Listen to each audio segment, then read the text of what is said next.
Thank you Jesus, bless you Lord. दोस्तों जय मसीह। आप सभी का प्रभु यीशु मसीह के नाम में 7वें दिन पर फिर से बहुत बहुत स्वागत है। बेहद उत्साहित हूँ, खुश हूँ और आप सभी को प्रभु के अद्भुत वचन को यानी प्रकाशित वाक्य की पुस्तक को सिखाने में मुझे इस वक्त में बेहद खुशी है। दोस्तों मैं आशा करता हूँ आप लोग खैरियत से हैं, सलामत हैं। इस महामारी के बीच में आप सुरक्षित हैं, आपकी फैमिली सुरक्षित है, ऐसी आशा करते हुए आगे बढ़ना चाहता हूँ। दोस्तों कल हमने जो है एक अद्भुत टॉपिक या अद्भुत चैप्टर पे बात करी और वहाँ है प्रकाशित वाक्य की 13वीं अध्याय। जी दोस्तों, मैं जानता हूँ कि उस अध्याय ने यानी कि कल के टॉपिक ने आप सभी को बहुत कुछ सिखाया होगा, आप बहुत कुछ सीखे होंगे, ऐसी मैं आशा करता हूँ। और मुझे ये भी याद है और यकीन है कि आप लोगों ने उसको खूब शेयर किया है। कई मैसेजेस, काफ़ी कॉल्स, फीडबैक्स जो है मुझे मिलते जा रहे हैं। अगर मैं गलत नहीं हूँ, फेसबुक और यूट्यूब को मिलाकर और जो भी लोग देख रहे हैं, अभी तक मैं समझता हूँ कि 2.25 लाख लोग जो है इस अध्ययन को ले चुके हैं, सुन रहे हैं, सीख रहे हैं। मैं उसके लिए परमेश्वर का धन्यवाद देता हूँ। साथ ही साथ दोस्तों एक और चीज़ परमेश्वर की महिमा के लिए आपके बीच में बोलना चाहता हूँ, जिसके चलते हम परमेश्वर को धन्यवाद देते हैं। वह यह है कि फेसबुक पर जब टीचिंग होती है, वो चाहे रेवलेशन हो, who are the sons of God and daughters of man, या फिर दाक्रस, ऐसे मैं या आस्क डैनियल राज, कोर्नेलियस का टॉक, ऐसे जितने भी जो है सब्जेक्ट पे मैं आया हूँ, मुझे धन्यवाद देने दीजिए आपके लिए और साथ ही साथ इस विषय को लेकर परमेश्वर के लिए कि कई तादाद में मैं समझता हूं कि आप लोग ऑनलाइन आते हैं और आप लोग बड़ी तादाद में देखते हैं। और मैं समझता हूं कि ऐसा रिस्पांस अभी तक जो है पूरे फेसबुक पर मुझे किसी और के लिए नहीं दिखता। और मैं उसके लिए एक ही कहूँगा कि यह परमेश्वर का अनुग्रह है जो आप लोगों का प्यार मुझे मिल रहा है। ऐसी कोई विशेषता मेरे में नहीं है, ऐसी कोई बड़ी बात मेरे में नहीं लगता हूँ या लगाता हूँ, लेकिन मैं समझता हूँ कि आप लोग जानना चाहते हैं, सुनना चाहते हैं। यही वजह है जो आप लोग इतना प्यार मुझे देते हैं, वो चाहे फेसबुक हो, यूट्यूब हो। मैं उस आप सभी का धन्यवाद देता हूँ। मैं समझता हूँ कि ये कुछ 50 दिन में या 60 दिन में, जब से लॉकडाउन चल रहा है, मैं समझता हूँ कि 35 से भी ज़्यादा हज़ार लोगों ने यूट्यूब पे सब्सक्राइब किया है, या उससे भी ज़्यादा हो सकता है। मैं उन सभी का धन्यवाद देता हूँ। आप जितने भी यूट्यूब पे जो सब्सक्राइब कर रहे हैं, लगातार करते जा रहे हैं, मैं समझता हूँ कि एवरी डे यूट्यूब पे जो सब्सक्राइबर्स के जो गिनती है वो 100 से भी ज़्यादा है। ये सब प्रभु का प्यार है, ये आपका प्यार है, ये प्रभु का अनुग्रह है। जैसे मैं फिर से याद दिला देता हूँ कि आपने अभी तक यूट्यूब वाले जितने देख रहे हैं, सब्सक्राइब नहीं किए हैं, जल्दी से कर लें। फेसबुक पे रिक्वेस्ट भेजना बंद कर दीजिए, पेज को लाइक कर लीजिए, आप मेरे मित्र बन जाओगे। दोस्तों कुछ चीज़ें जल्दी से पूछ लेता हूँ क्योंकि आज मुझे 3 चैप्टर कवर करने हैं और ये तीनों भी चैप्टर अपने ही हिसाब से अद्भुत हैं। उसको ऊपर कर लीजिए कैप को।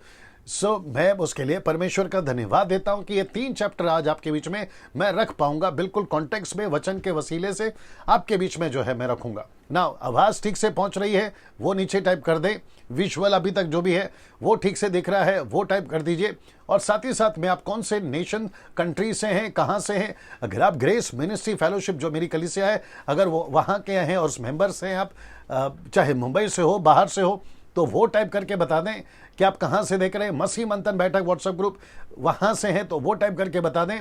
सिर्फ फेसबुक वालों के, यूट्यूब वालों के लिए नहीं, सिर्फ फेसबुक वालों के लिए, ठीक है ना, उसको ध्यान में रखें ना। साथ ही साथ कुछ कमी जो कमेंट्स बॉक्स पे कल से आ रही है, मैं उसके लिए धन्यवाद देता हूँ कि जो अनवांटेड लोग हैं, जो उल्टा सीधा कमेंट्स करते हैं, अब उनकी तादाद मैं समझता ना के बराबर है। अगर इनकेस इक्का दुक्का कोई आ भी जाते हैं तो आप लोग उसके ऊपर ध्यान नहीं देना है। आपका सिर्फ फोकस जो है क्या कहते हैं, परमेश्वर के वचन पर ही होना है, जो यहाँ पर मैं अभी इस वक्त में दिखा रहा हूँ ना। साथ ही साथ मैं समझता हूँ कि अब आप लोग भी तैयार हो गए होंगे, मैं भी यहाँ पर बिल्कुल तैयार हूँ। और ये जो टीचिंग है दोस्तों, अभी वाला, आज वाला, ये कम से कम 1.5 घंटा तक चलेगा। इसलिए आप सभी बने रहें, बिल्कुल जुड़े रहें और पेन पेपर आपका जो भी लेना है ले लीजिए और बिल्कुल तैयार है। चलिए दोस्तों, यहां से मैं शुरू कर रहा हूं प्रकाशित वाक्य 14वां अध्याय, जो कि कल 13वां अध्याय हम सीख चुके हैं, आपको मैं बता चुका हूं और बड़ा अद्भुत रहा है। और मैं अब यहां से इसका जो है प्रकाशित वाक्य 14वां अध्याय शुरू कर रहा हूं। 7वां दिन है आज। लगातार 6 दिन खत्म हो गए, आज का 7वां दिन है और संडे ये टीचिंग समाप्त हो जाएगी। उसके बाद जो है एक एक टॉपिक के ऊपर यूट्यूब वालों के लिए एक एक चैप्टर के हिसाब से या एक एक टॉपिक के ऊपर मैं जो हूं वीडियोस बनाता रहूंगा बिल्कुल डिटेल में। तो अभी आपको जितना मिल रहा है आप वो ले लीजिए और बाकी जो और भी डिटेल में आएगी वो अलग होगा। चलिए दोस्तों, यहां से शुरू कर रहा हूं प्रकाशित वाक्य 14वां अध्याय। जी ये रहा प्रकाशित वाक्य 14वां अध्याय का पहला वचन आपके बीच में मैं पहला पढ़ देता हूं। लिखा है, फिर मैंने दृष्टि की और देखो वह मेमना सिय्योन पहाड़ पर खड़ा है और उसके साथ 1,44,000। ये जो आप लाइन देख रहे हैं रेड कलर का, लिखा है कि 1,44,000 1,44,000 जन हैं जिनके माथे पर उसका और उसके पिता का नाम लिखा हुआ है, यानी कि मेमने का और पिता परमेश्वर का नाम लिखा हुआ है ना। दोस्तों ये जो शब्द है ना सिय्योन पहाड़, अब ऐसे बहुत सारे लोग कहते हैं कि ये स्वर्ग का सिय्योन है ना। अब ये स्वर्ग का सिय्योन है या वाकई में पृथ्वी का सिय्योन है, ये अलग विषय है। लेकिन प्रश्न ये उठता है कि 1,44,000 कहां है? वो पृथ्वी पर है। कलीसिया उठा ली गई, मैं आपको बता चुका हूं 7वें अध्याय में इनका जिक्र हो चुका है। मैंने आपको यह भी कहा था कि 14वें अध्याय में ये वापस आएंगे। तो यीशु मसीह सच में इस पृथ्वी के सिय्योन पहाड़ पर, जिसका जिक्र ओल्ड टेस्टमेंट में हो चुका है, जिसका जिक्र पौलुस इब्रानियों की किताब 12 अध्याय में वचन 18 से 23 अध्याय तक कर चुका है, जिसको मैंने यहां नहीं रखा है, आप लोग कैच कर लीजिए और देख लीजिएगा। तो इसका मतलब है क्या यीशु मसीह आ नहीं सकता? आ सकता है। अब आप पूछोगे कैसे? क्योंकि यीशु मसीह घोड़ों पर आएगा, जिसको कहते हैं सेकंड कमिंग, द्वितीय आगमन। तो मैं आपसे पूछूंगा कि जब पौलुस प्रेरितों की किताब 9वें अध्याय में जब दमिश्क की तरफ जा रहा था घोड़े के ऊपर, तो उसको दर्शन किसने दिया? यीशु ने। किसने बात करी उससे इब्रानी भाषा में? यीशु ने। तो यीशु जब स्टीफन की हत्या हो रही थी, तो क्या यीशु मसीह स्टीफन को नहीं दिखाई दिया? ऑफ कोर्स दिखाई दिया। और पौलुस की मिनिस्ट्री, पतरस की मिनिस्ट्री में यीशु मसीह दर्शन के द्वारा, आवाज के द्वारा कितनी बार चेलों से, प्रेरितों का 18 का 8 में ऐसे बात करते हुए दिखाई दिए, क्षमा करें 18 का 9 में बात करते हुए दिखाई दिए। तो इसका मतलब है क्या यीशु मसीह सिय्योन पहाड़ पर नहीं आ सकता है? ऑफ कोर्स आ सकता है, वो परमेश्वर है, वो क्या नहीं कर सकता है।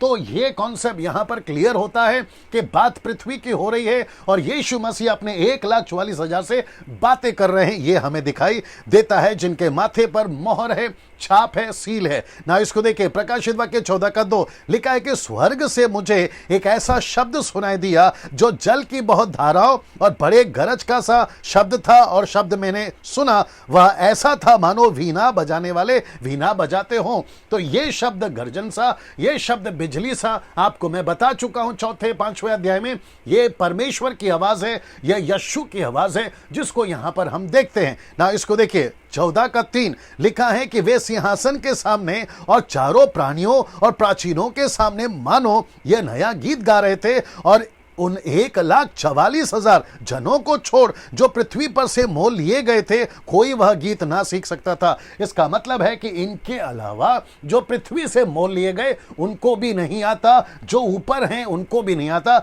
ये गीत सिर्फ इनको आता है। अब ये पर्टिकुलर गीत है या फिर हिम्स है या फिर कविता है, ये अपने आप में एक रहस्य है। लेकिन इसको सिंबॉलिक तौर पे देखें, इसका मतलब है कि जब बाइबल कहती है, जो मैं रखूंगा, जब बाइबल कहती है मेमने का गीत और परमेश्वर का गीत, यानी मूसा का गीत और ये मेमने का गीत, तो ये बताता है ओल्ड टेस्टमेंट और न्यू टेस्टमेंट को। तो इसका मतलब है ये 1,44,000 एक ऐसा गीत गा रहे हैं जो कोई नहीं जानता। तो इसका मतलब है मिनिस्ट्री भी हो सकती है, इनका प्रचार का तरीका हो सकता है, और उस वक्त में एंटी क्राइस्ट के टाइम पे इनका तरीका कैसा होगा ये सिर्फ यही जानते हैं, बाकी कोई नहीं। ये भी इसका जो है एंगल हम लोग देख सकते हैं ना। इसको देखिए प्रकाशित वाक्य 14 का 4 से 5 में ना, यहां पे अद्भुत चीज आज आपके बीच में रखने जा रहा हूं, बड़े ध्यान से देखिएगा। लिखा है और ये वे हैं जो स्त्रियों के साथ अशुद्ध नहीं हुए। दूसरे शब्दों में 1,44,000 ने शादी नहीं की है, ये कुंवारे हैं ना। दूसरा फिर कहते हैं अशुद्ध नहीं हुए और कुंवारे हैं, ये वे ही हैं जहां कहीं मेमना जाता है वे उसके पीछे पीछे हो लेते हैं। ये तो परमेश्वर के निमित्त, बड़े ध्यान से देखना, ये तो परमेश्वर के निमित्त पहले फल होने के लिए, जिसको ब्रैकेट में मैंने लिखा है फर्स्ट फ्रूट्स, ये शब्द जो है लिखा है पहला फल, तो यहां पर लगता है सिंगुलर, लेकिन इंग्लिश में जब होता है ये प्लूरल हो जाता है। एक होता है एक वचन और दूसरा होता है बहुवचन, तो यहां पर लिखा है फ्रूट्स, तो इसका मतलब है ये एक नहीं है, ये बहुवचन नहीं है, सिंगुलर नहीं है, ये प्लूरल है, मतलब बहुत सारे हैं, इसलिए लिखा है कि मसीह में फ्रूट्स। आइए देखते क्या है। मनुष्यों में से मोल लिए गए हैं और उनके मुंह से कभी झूठ ना निकला था, वे निर्दोष हैं। तो 1,44,000 निर्दोष है ना। बड़े ध्यान से सुनिए, हाँ, गेट रेडी, ओके ना। कुछ यहोवा विटनेस ये कहते हैं कि ये हम हैं। सो उनकी थ्योरी जो है यहां पे गलत हो जाती है, क्योंकि यहोवा विटनेस वो क्या कहते हैं कि सिर्फ 1,44,000 ही स्वर्ग में जाएंगे। तो फिर मैं बता चुका हूं कि कलीसिया जिनकी तादाद लाखों करोड़ों में, फिर वो कौन है? तो इसका मतलब है कि यहोवा विटनेस वालों या उनके फॉलोअर्स, अगर आप अभी सुन रहे हैं तो आपकी थ्योरी यहां पर कैंसिल हो गई, आपका कॉन्सेप्ट यहां पे कैंसिल हो गया। तो यहां पे सिर्फ एक पर्टिकुलर एक ग्रुप की बात हो रही है जिसका नाम है 1,44,000, जो परमेश्वर के साथ में जिसकी गिनती होती है फर्स्ट फ्रूट्स, उसको मैं कनेक्ट करता हूं। आइए देखते हैं ये 1,44,000 इनकी कौन है। 1,44,000 इनकी सबसे बड़ी खासियत, 1,44,000 की सबसे बड़ी खासियत, ये संसारिक नहीं है। पहली बात, पूरी तरह से पवित्र हैं, जो स्त्रियों के साथ अशुद्ध नहीं हुए। स्त्रियों के साथ अशुद्ध नहीं हुए इसका मतलब है, एक है शादी नहीं करी और दूसरा इनमें कोई पाप नहीं पाया गया, जिसको व्यभिचार कहते हैं या फिर गलत काम कहते हैं, ऐसा कुछ भी नहीं पाया गया। तो इसका मतलब है कि इनकी सबसे बड़ी खासियत अंत के दिनों के लिए जो परमेश्वर चाहता है संसार के अंदर, और वह है पवित्रता। क्योंकि यीशु मसीह अगर इनके साथ काम करना है तो इनको पवित्र होना जरूरी है। और ये चीज आज के लिए भी लागू होती है। अगर कलीसिया यीशु के साथ काम करना चाहती है, पास्टर, चर्च के मेंबर्स, वर्शिपर्स, म्यूजिशियंस अगर काम करना चाहते हैं, यीशु के लिए काम करना चाहते हैं, पहली क्वालिटी है कि उनको पवित्र होना होगा। आमीन ना। बड़े ध्यान से सुनिएगा, 1,44,000 की सबसे बड़ी जो क्वालिटी है या खासियत है कि ये संसारिक नहीं है। मैं बता रहा हूं क्यों, इसको मैं कनेक्ट करने वाला हूं। क्योंकि एंटी क्राइस्ट के समय टेम्पटेशंस या टेम्पटेशन, मैं रिपीट करता हूं कि एंटी क्राइस्ट के समय टेम्पटेशन जो है पीक पर होगा। पीक समझते हैं आप, बिल्कुल हाइट पर होगा, जिसकी कोई लिमिट नहीं होगी। सड़कों पर शराब बिकेगी, सड़कों पर ड्रग्स चलेगा, सड़कों पर वेश्या खाना चलेगा, सड़कों पर वो सब कुछ चलेगा जो आज बंद दरवाजे में होता है या 4 दीवारियों में होता है। इसका मतलब है कि टेम्पटेशन इतना हैवी होगा, शॉपिंग मॉल या फिर पार्लर या थिएटर्स या आप जहां कहीं पे भी देखोगे तो टेम्पटेशन जो है वो पीक पर होगा। पीक आप समझते हैं ना। मैं आपको कुछ चीजें बता देता हूं, वो चाहे सेक्स हो, वो चाहे वाइन हो, वो चाहे मनी हो। मैं वापस आता हूं, ये तीनों चीज पीक पर होगा, जिसकी सीमा कोई नहीं होगी। इसका मतलब है कि अंत के दिनों में एंटी क्राइस्ट के टाइम पे परमेश्वर को ऐसे लोग चाहिए ही होगा जो यीशु के लिए ईमानदारी से काम करे, सच्चाई से काम करे। इसलिए 1,44,000 को परमेश्वर ने चुन के रखा है। ये वही 7वें अध्याय और 14वें अध्याय का एक ही ग्रुप है। मैं वापस कहता हूं ना, इसका मतलब है कि टेम्पटेशन पीक पर होगा और इन सभी को या इन सभी से ये बिल्कुल भी डिस्टर्ब नहीं होंगे, ये बिल्कुल भी डिस्टर्ब नहीं होंगे। जी, सब ठीक चल रहा है।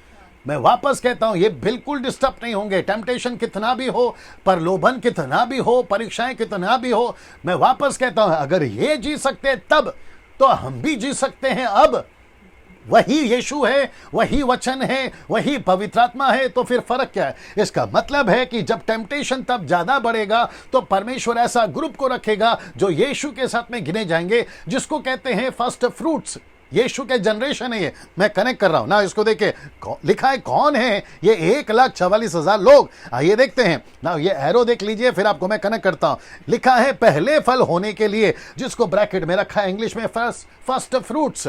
आइए देखते हैं पहले फल होने के लिए कैसे ना लिखा है। ये देख लीजिए, पौलुस इसको क्या कहता है। पौलुस ने इसका जिक्र करा, कहां करा है ये देखिए, पहला कुरिन्थियों उसका 15 का 20 में। देखते हैं कैसा लिखा है पहला हिंदी में। Excuse me. परंतु सचमुच मसीह मुर्दों में से जी उठा है और जो सो गए हैं उनमें पहला फल, ये जो है पहला फल, वापस कहता हूं, ये जो ब्रैकेट अंडरलाइन किया हुआ है ये हिंदी ट्रांसलेशन है, जो कि यहां पर होना चाहिए फलों को, यानी कि बहुवचन प्लूरल, लेकिन यहां पे नहीं है। अब इंग्लिश में पढ़ते तो जो कि आता है प्लूरल, जो कि फ्रूट्स आता है। But now is Christ risen from dead and become the first fruits of them that slept। इसका मतलब है ये वो फ्रूट्स हैं जो यीशु के साथ गिने जाएंगे, जिनकी गिनती यीशु के साथ में होगी, जिसको कहते हैं फ्रूट्स, जिसका मतलब है फलों में। इसका मतलब है ये सिंगुलर नहीं है, ये प्लूरल है। आप समझ गए होंगे कि पहला फल यीशु है, लेकिन यीशु के साथ में मुर्दों में से जी उठना यीशु है, लेकिन यीशु के साथ में इनकी भी गिनती है 1,44,000। अब आप पूछोगे डैनियल भाई ये कैसे? आइए कनेक्ट कर रहा हूं, ये कैसे। Now Isaiah chapter 53 and verse 8, जो कि मैं इंग्लिश में पढ़ूंगा, कहता है he was taken from prison and from judgement and who shall declare his generation. Who shall declare his generation? तो उसका जनरेशन कौन है? जी दोस्तों 1,44,000। ये उसका जनरेशन कैसे हो गया? ये 1,44,000 उसके फ्रूट्स में कैसे काउंट होते हैं? उसके पुनरुत्थान में, उसके पास पहले झिलाए जाने में ये काउंट कैसे होते हैं? अब देखिए कौन है ये जनरेशन, बड़े ध्यान से सुनिए, कनेक्ट कर रहा हूं। मत्ती की किताब उसका 2 अध्याय वचन 13 से 17, ये वो कनेक्शन है जिसको मेरी लड़की पढ़ेगी और मैं चाहता हूं कि आप लोग बड़े ध्यान से सुनेंगे। Matthew chapter 2 and verse 13 to 17, आइए सुनते हैं जी। उनके चले जाने के बाद प्रभु के एक दूत ने स्वप्न में यूसुफ को दिखाई देकर कहा, उठ, उस बालक को और उसकी माता को लेकर मिस्र देश को भाग जा, और जब तक मैं तुझसे न कहूँ तब तक वहीं रहना, क्योंकि हेरोदेस इस बालक को ढूंढने पर है कि उसे मरवा डाले। तब वह रात ही को उठकर बालक और उसकी माता को लेकर मिस्र को चल दिया, और हेरोदेस ने मरने तक वही रहा, इसलिए कि वह वचन जो प्रभु ने भविष्यद्वक्ता के द्वारा कहा था पूरा हो, मैंने अपने पुत्र को मिस्र से बुलाया। जब हेरोदेस ने यह देखा कि ज्योतिषियों ने उसके साथ धोखा किया है, तब वह क्रोध से भर गया और लोगों को भेजकर ज्योतिषियों के द्वारा ठीक ठीक बताए गए समय के अनुसार बेतलहम और उसके आसपास के स्थानों के सब लड़कों को जो 2 वर्ष के या उससे छोटे थे मरवा डाला। तब जो वचन यिर्मयाह भविष्यद्वक्ता के द्वारा कहा गया था वह पूरा हुआ। ओके नाउ दोस्तों, आपने अभी देखा, get ready with this. Okay now दोस्तों, आपने अभी सुना, लड़की ने पढ़ा कि 2 साल के बच्चे कट गए, 2 साल के बच्चे कट गए। इसका मतलब है कि उनको मार दिया गया। तो आपको मैंने अभी कहा कि he will declare his generation. तो इसके जनरेशन कौन है? 1,44,000। मैं इसका कनेक्शन देने जा रहा हूं यिर्मयाह की पुस्तक, उसका 31वां अध्याय 15 से 16, द बुक ऑफ यिर्मयाह चैप्टर 31, 15 एंड 16, बिल्कुल पैरेलल, बिल्कुल सिमिलर। ये स्क्रिप्चर यिर्मयाह रिपीट करता है, लेकिन उसमें एक चीज ऐड करता है। ये देखते कैसे जी। यहोवा यह भी कहता है, सुन, रामा नगर में विलाप और बिलक बिलक कर रोने का शब्द सुनने में आता है। राहेल अपने लड़कों के लिए रो रही है और अपने लड़कों के कारण शांत नहीं होती, क्योंकि वे जाते रहे। यहोवा यह कहता है, रोने पीटने और आंसू बहाने से रुक जा, क्योंकि तेरे परिश्रम का फल मिलने वाला है और वे शत्रुओं के देश से लौट आएंगे। ना दोस्तों, आपने अभी सुना हिंदी में, मैं आपके बीच में वापस इसको रख रहा हूं। यिर्मयाह कहता है, यहोवा यह भी कहता है, सुन, रामा नगर में विलाप और बिलक बिलक कर रोने का शब्द सुनने में आता है। राहेल अपने लड़कों के लिए रो रही है और अपने लड़कों के कारण शांत नहीं होती, क्योंकि वो जाते रहे। मतलब इजराइलियों के गोत्र से, जिसको 12 गोत्र कहा गया, जहां से 1,44,000 को चुना गया, ये याकूब के वंशज से शुरू होता है, जिसको इजराइल भी कहते हैं। ये यहां से, क्योंकि बच्चे जाते रहे, गोत्र के बच्चे मर गए, तो ये शब्द कहता है वो जाते रहे। यिर्मयाह का ट्रांसलेशन है, यिर्मयाह का एंगल है, लेकिन वही वचन 16 में कहता है यहोवा यूं कहता है, रोने पीटने और आंसू बहाने से रुक जा। ऐसा क्यों? मतलब मत रो। मत्ती में रोने दिया, लेकिन यहां पे कहता है मत रो। क्यों मत रो? क्योंकि तेरे परिश्रम का फल मिलने वाला है। इसका मतलब है कि वो बच्चे वापस आएंगे, वे शत्रुओं के देश से लौट आएंगे। इसका मतलब है 1,44,000 ये बच्चे वापस आएंगे। जैसा हनोक वापस आएगा, जैसा एलिया वापस आएगा, ये सारी बातें इंडिकेट करती है कि 1,44,000 वापस आएंगे। और ये उस वक्त में आएंगे जब महाक्लेश पृथ्वी पर चल रहा होगा, जिसको 7.5 साल के बाद में जो आधा पीरियड है 3.5 साल का, ये वहां से मिनिस्ट्री करना शुरू कर देंगे। अब इसका पूरा डिटेल, इसकी पूरी खुलासा मैं समझता हूं कि जब यह घटना घटेगी तो बिल्कुल स्पष्ट, दूध का दूध और पानी का पानी तब तो हो ही जाएगा, लेकिन हम नहीं रहेंगे, जो रहेंगे वो देखेंगे ना। इसका मतलब है कि दोस्तों ये चित्र बताता है, ये वचन बताता है कि 1,44,000 लौट कर वापस आएंगे और यीशु मसीह कर सकता है ना। प्रकाशित वाक्य 14:6, मैं यहां से आगे बढ़ रहा हूं क्योंकि मुझे 3 चैप्टर कवर करना है। फिर मैंने एक और स्वर्गदूत को देखा, आकाश के बीच में उड़ते हुए देखा, जिसके पास पृथ्वी पर के रहने वालों की हर एक जाति, कुल, भाषा और लोगों को सुनाने के लिए सनातन सुसमाचार था। ये सुसमाचार जो कि प्रकाशित वाक्य 14:6 कहता है कि उस वक्त के लोगों के लिए सुसमाचार सुनाने के लिए स्वर्गदूत को आकाश के बीच में उड़ते हुए देखा। एक ऐसा एंजल, एक ऐसा स्वर्गदूत पृथ्वी पर उड़ेगा उन दिनों में जिनके पास में सनातन सुसमाचार होगा अन्य जातियों के लिए ना। इसको देखिए, प्रकाशित वाक्य 14:7 में उसने बड़े शब्द से कहा, परमेश्वर से डरो, उसकी महिमा करो, क्योंकि उसके न्याय करने का समय आ पहुंचा है। उसका भजन करो जिसने स्वर्ग और पृथ्वी और समंदर और जल के सोते बनाए हैं। इसका मतलब है कि तुम एंटी क्राइस्ट की आराधना मत करो। एंटी क्राइस्ट का जो फॉलन चर्च है, जिसको मैं प्रकाशित वाक्य 17वें अध्याय में लेकर आऊंगा, ऐसी कलीसिया के पीछे मत जाओ। जीसस क्राइस्ट, ऐसे लोगों को फॉलो मत करो, ऐसे चर्च को फॉलो मत करो जो एंटी क्राइस्ट से बिलोंग है, उसके पीछे मत चलो। और यही चीज मैं आज भी कह रहा हूं। आज भी बहुत सारे फॉलन चर्चेस हैं, आज भी बहुत सारे एंटी क्राइस्ट से बिलोंग चर्चेस हैं, आज भी बहुत सारे इल्यूमिनाटीज के चर्चेस हैं, जिसको हमको सावधानी से देखना होगा। ये आपके घर घर घुसते हैं, आपके घर का घंटी बजाएंगे। लॉकडाउन के बाद जब ये समाप्त हो जाएगा, ये वापस से शुरू हो जाएंगे। उस वक्त में मैं परमेश्वर का फिर से धन्यवाद देता हूं इस लॉकडाउन के लिए।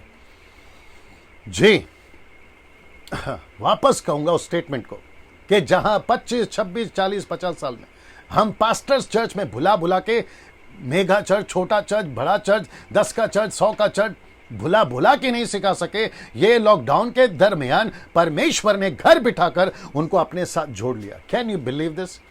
इसका मतलब है जरिया कोई भी बनाओ, आप बने हो, मैं बना हूं, मेरे वीडियोस बने हो, वचन बना हो, जो भी बना हो, लेकिन परमेश्वर कहता है कि डैनियल, तुम लोगों ने चर्च में बुला बुला कर, कॉन्सर्ट करवा करा कर, कन्वेंशन करवा करा कर, क्रूसेड करवा करवा कर, कॉन्फ्रेंसेस करवा करा कर, जितना नहीं जोड़ सके उतना मैं जोड़ दिया हूं ये 50-60 दिन के अंदर। सो मैं वापस कहता हूं कि आपको अब जितने मेंबर्स हैं, यीशु के फॉलोवर्स हैं, अब वो इतने होशियार हो गए, मुझे उसकी बात की खुशी है। अब ये परखेंगे कौन सही है कौन गलत है, अब ये परखेंगे कौन पास्टर सही है कौन पास्टर गलत है। सोशल मीडिया पे वो चाहे डैनियल राज हो या मुझ जैसे लोग, उनको परखेंगे। अब कैसा लगेगा सुन लीजिए। अब पुलपिट पे जो पास्टर खड़ा होकर प्रचार करेगा ना लॉकडाउन के बाद, जब चर्च की पूरी आज़ादी हो जाएगी कि खुलेआम चर्च चलाओ, उस वक्त में पास्टरों तुमको बहुत सावधानी से अपने नोट्स को तैयार करके प्रचार करना है, क्योंकि चर्च में ऐसे लोग बैठेंगे जो प्रेरितों के 17 का 11 के अनुसार, जहां लिखा है कि पौलुस प्रचार तो करता था, लेकिन वहां के लोग जांचते थे कि पौलुस क्या प्रचार कर रहा है। तो ऐसा वक्त आएगा, आप कुछ भी नहीं बकवास कर सकते पुलपिट के ऊपर, आप कुछ भी नहीं बोल सकते यूट्यूब के ऊपर, फेसबुक के ऊपर। अब आपको बहुत सतर्क होना होगा। दूध का डब्बा लेकर घूमना बंद कर दो। मैं वापस कहता हूं कि दूध का डब्बा लेकर घूमना बंद कर दो, मिल्क बॉटल लेना लेकर घूमना बंद कर दो। अब क्योंकि बच्चे घर बैठे बैठे लॉकडाउन के दरमियान परमेश्वर का मीट खाना सीख गए, क्योंकि उनके दांत बड़े हो गए हैं और उनको पता चल गया है कि वो क्या खा रहे थे और अब उनको क्या खाना चाहिए। परमेश्वर का उसके लिए धन्यवाद हो ना। वापस आते हैं इसके ऊपर में, जो कि बताता है कि जो कि कहता है, उसने बड़े शब्द से कहा, परमेश्वर से डरो, उसकी महिमा करो, क्योंकि उसके न्याय करने का समय आ पहुंचा है। उसका भजन करो जिसने पृथ्वी पर समंदर और जल के सोते बनाए हैं। तो यहां पे बात कर रहा है यीशु की आराधना करो, यीशु के पीछे करो ना। जब भी भजन, जब भी वर्शिप, जब भी गीत का जिक्र होता है, तो ये कॉन्सेप्ट है जो कि कहता है कि हम किसके आराधक हैं। तो आराधना सिर्फ गीत नहीं होता है, हम टोटल कॉन्सेप्ट लेकर चलना है, जिसको हम कहते हैं हम तो उसकी आराधना करते हैं। इसका मतलब है वो टोटल ओवरऑल की बात कर रहा है, ठीक है ना। इसको देखिए, सनातन सुसमाचार था महाक्लेश के वक्त में, ये शब्द देख लीजिए, सनातन सुसमाचार था, जिसको कहते हैं महाक्लेश के वक्त में सुसमाचार ही बड़ा सहारा होगा। किसके लिए? उन लोगों के लिए जो एंटी क्राइस्ट के दरमियान हो सकता है कि कहीं कमजोर हो गए होंगे, कहीं टूट गए होंगे, कहीं हताश हो गए होंगे। तो उस वक्त में सुसमाचार ही सहारा होगा, जैसे आज भी सुसमाचार सहारा है। यीशु का वचन लिखा है ना, मत्ती 24 का अगर आप 35 से पढ़ते हो, आकाश और पृथ्वी टल सकती है लेकिन उसका वचन कभी नहीं टलेगा। Can you believe this? इसका मतलब है प्रभु कहता है कि सुसमाचार अंत के दिनों में सहारा बनेगा। आज भी सहारा है तो तब भी सहारा बनेगा। प्रकाशित वाक्य उसका 14 क्या कहता है, देखिए, फिर इसके बाद एक और स्वर्गदूत, दूसरा स्वर्गदूत यह कहता हुआ आया कि गिर पड़ा वह बड़ा बाबुल, गिर पड़ा जिसने अपने व्यभिचार के कोपमय मदिरा सारी जातियों को पिलाया, जिसको कहता है वो फॉलन एंजल। मैं रखूंगा उसका चित्र, जिसको कहते हैं फॉलन एंजल। और यहां पे इसका जिक्र है, देख लीजिए, उसके माथे पर यह नाम लिखा था जो कि कहते हैं भेद, बड़ा बाबुल, पृथ्वी की वेश्याओं और घृणित वस्तु की माता। चर्च को कई बार स्त्री माता बोला गया। तो इसका मतलब है कि बात हो रही है 17वें अध्याय के वचन 5 की, जो मैं आपको बताऊंगा कल। ये देख लीजिए चित्र, ये देख लीजिए चित्र जी, लाइट को देख लो जी दोस्तों, ये देख लीजिए चित्र। ऐसे चित्र यूहन्ना ने देखा जो कि उस ड्रैगन के ऊपर बैठी है, जिसको एंटी क्राइस्ट, फॉलन एंजल या लूसीफर कहते हैं, उसके ऊपर बैठी है। ये है फॉलन एंजल, जिसको नाम दिया है घृणित वस्तुओं की माता। इसका मतलब है वेश्या का जिक्र हो रहा है। ये चर्च वेश्या वाला काम का मतलब कईयों को जो है संसारिक हो जाएगी, ऐसी कलीसिया। जब कल बात करूंगा तो समझ में आ जाएगा ना। इसको देखिए, प्रकाशित वाक्य 14 का 9 से 12 यहां पे देख लीजिएगा तक का पद एक चेतावनी है। मैं रिपीट करता हूं, प्रकाशित वाक्य 14 अध्याय, जो कि अभी हम 14वें अध्याय में 9 से लेके 12 तक में एक चेतावनी का पद है। चेतावनी का पद है। आइए देखते हैं वो चेतावनी का पद क्या है। फिर इनके बाद एक और स्वर्गदूत बड़े शब्द से ये कहता हुआ आया कि जो कोई उस पशु और उसकी मूरत की पूजा करे वह अपने माथे या अपने हाथ पर उसकी छाप ले। आगे देखिए, तो वह परमेश्वर का प्रकोप की नीरा मदिरा जो उसके क्रोध के कटोरे में डाली गई है पिएगा, और पवित्र सरदूतों के सामने, मेमने के सामने आग और गंधक की पीड़ा में पड़ेगा। उनकी पीड़ा का धुआं युगानुयुग उठता रहेगा। और जो उस पशु और उसकी मूरत की पूजा करते, जो उसके नाम की छाप लेते, उनको रात दिन चैन ना मिलेगा। फिर इसको देखिए, पवित्र लोगों का धीरज इसी में है जो परमेश्वर की आज्ञाओं को मानते और पशु पर, यीशु पर, क्षमा करें, यीशु पर विश्वास रखते हैं। तो इसका मतलब है कि ये जो वचन है आपके बीच में मैंने अभी रखा, ये उसको बताता है ना। इसको देखिए दोस्तों, प्रकाशित वाक्य 13 का, क्षमा करें 14 का 13, जो कि एक ऐसा स्क्रिप्चर है जो कहता है कंफर्ट स्क्रिप्चर, कंफर्ट वाला स्क्रिप्चर, तसल्ली देने वाला स्क्रिप्चर। मैं आपको बताता हूं कैसे, इसको पढ़ लेते हैं। लिखा है, मैंने स्वर्ग से ये शब्द सुना कि लिख, जो मुर्दे, बड़े शब्द को ध्यान से सुना, जो मुर्दे प्रभु में मरते हैं वे अब से धन्य हैं।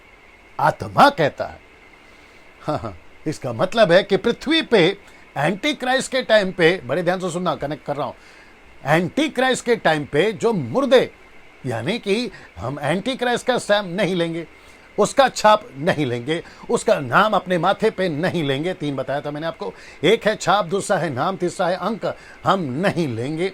तो ऐसे लोग जब मरेंगे तो आत्मा कहती है पृथ्वी पे, क्योंकि पवित्र आत्मा उस वक्त पृथ्वी पे भी होगा, जैसे ओल्ड टेस्टमेंट में होता था, आता था जाता था, वैसे पवित्र आत्मा होगा। कलीसिया तो चली गई 7वें अध्याय में। तो ये कहेंगे कि ऐसे लोग जो मसीह में मरते हैं वो धन्य है। सीरियस, इसलिए मैंने क्या कहा, कंफर्ट वाला स्क्रिप्चर है ये वाला, कंफर्ट वाला वचन है। कहता है कि आपसे जो मुर्दे प्रभु में मरते हैं वो धन्य। लिखा है, हाँ, क्योंकि वे अपने परिश्रमों से विश्राम पाएंगे, उनके कार्य उनके साथ हो लेता है। मतलब उनका जो परिश्रम है, ये देखिए, उनका परिश्रमों से वे विश्राम पाएंगे। मतलब जो टॉर्चर उन्होंने सहा है ना, मैं वापस कहता हूं, ध्यान से सुनना, अगर खुदा ना खास्ता इन केस आप रह गए नीचे, आपके गलती के चलते किसी भी वजह से आप नीचे रह गए, तो आपको एक ही चीज दिमाग में रखना है कि मुझे छाप नहीं लेना, मुझे छाप नहीं लेना, मुझे एंटी क्राइस्ट का स्टैंप नहीं लेना। ये गार्ड बांध के दिमाग में रख लीजिएगा। कुछ भी हो जाए, आपको यहां से वहां भागना पड़े, आपको इधर से उधर जंगल में भागना पड़े, आप जहां से तहां छुप सकते छुपिएगा, लेकिन आपको एंटी क्राइस्ट का स्टैंप नहीं लेना। Don't take the beast stamp, उसका स्टैंप आपको नहीं लेना ना। इसको देखिए, 2 तरह की कटनी होगी उन दिनों में। देखो, ये तो एक हो गया कि आपको एंटी क्राइस्ट का स्टैंप नहीं लेना है, तो इसका मतलब है कुछ लोग मरेंगे, तो कुछ लोग जो जिंदा रहेंगे उनकी भी कटनी हो गया। ये बताता हूं कैसे। तो 2 तरह की कटनी है इसी 14वें अध्याय में, जो कि पद 14 से 16 तक में एक, फिर 17 से 20 तक में एक। मैं सब कुछ ब्रैकेट में इसलिए रखता हूं ताकि आपको समझ में आए। इसलिए जब आप स्टडी करते हैं तो उसी हिसाब से आप स्टडी करिएगा। वापस आते, दो तरह की कटनी है, पद 14 से 16, इसी का 14 का 16 में 14 से 16, और दूसरा है 17 से 20 तक में दो तरह की कटनी है। बताता हूं कैसा। तो फिलहाल चलते हैं 14 का 14 से। लिखा है, और मैंने दृष्टि की और देखो एक उजला बादल, और बादल पर मनुष्य के पुत्र सरीका कोई बैठा है, यानी कि यीशु बैठा। ये बात तो सही है। जिसके सिर पर सोने का मुकुट और हाथ में चौखा हसुआ है। मैं चित्र दिखाऊंगा आपको। हाथ में चौखा हसुआ है। हसुआ मतलब मैं बताता हूं आपको ना। वचन 15, फिर एक और स्वर्गदूत ने मंदिर में से निकलकर उसे जो बादल पर बैठा था बड़े शब्द से पुकार कर कहा कि अपना हसुआ लगाकर लवनी कर, क्योंकि लवने का समय यानी कि हार्वेस्ट का समय आ पहुंचा है, इसलिए कि पृथ्वी की खेती पक चुकी है। मतलब एंटी क्राइस्ट के टाइम पे जो लोग एंटी क्राइस्ट का स्टैम्प नहीं लेंगे वो अब रेडी हैं, वो अब तैयार हैं। ऐसे लोग जो मर गए हैं वो तो पक्का विश्राम में जाएंगे, लेकिन जो जिंदा है कहीं ना कहीं छुप के बैठे हैं, कोई घर में, कोई जंगल में, कोई नदी के उस पार कहीं छुप कर बैठे हैं। कहता है कि कटनी का समय आ चुका है क्योंकि खेत पक चुके हैं। सीधा कनेक्शन। क्या अद्भुत है परमेश्वर। ऐसे टाइम पे भी वो अपनी करुणा दिखा रहा है उन लोगों के ऊपर जो एंटी क्राइस्ट के टाइम पे बच जाएंगे। बट मैं ये कहना चाहता हूं कि इतना टॉर्चर के साथ क्यों जाना है। अभी आपके पास टाइम है ना, तो आप बिल्कुल तैयारी में रहो।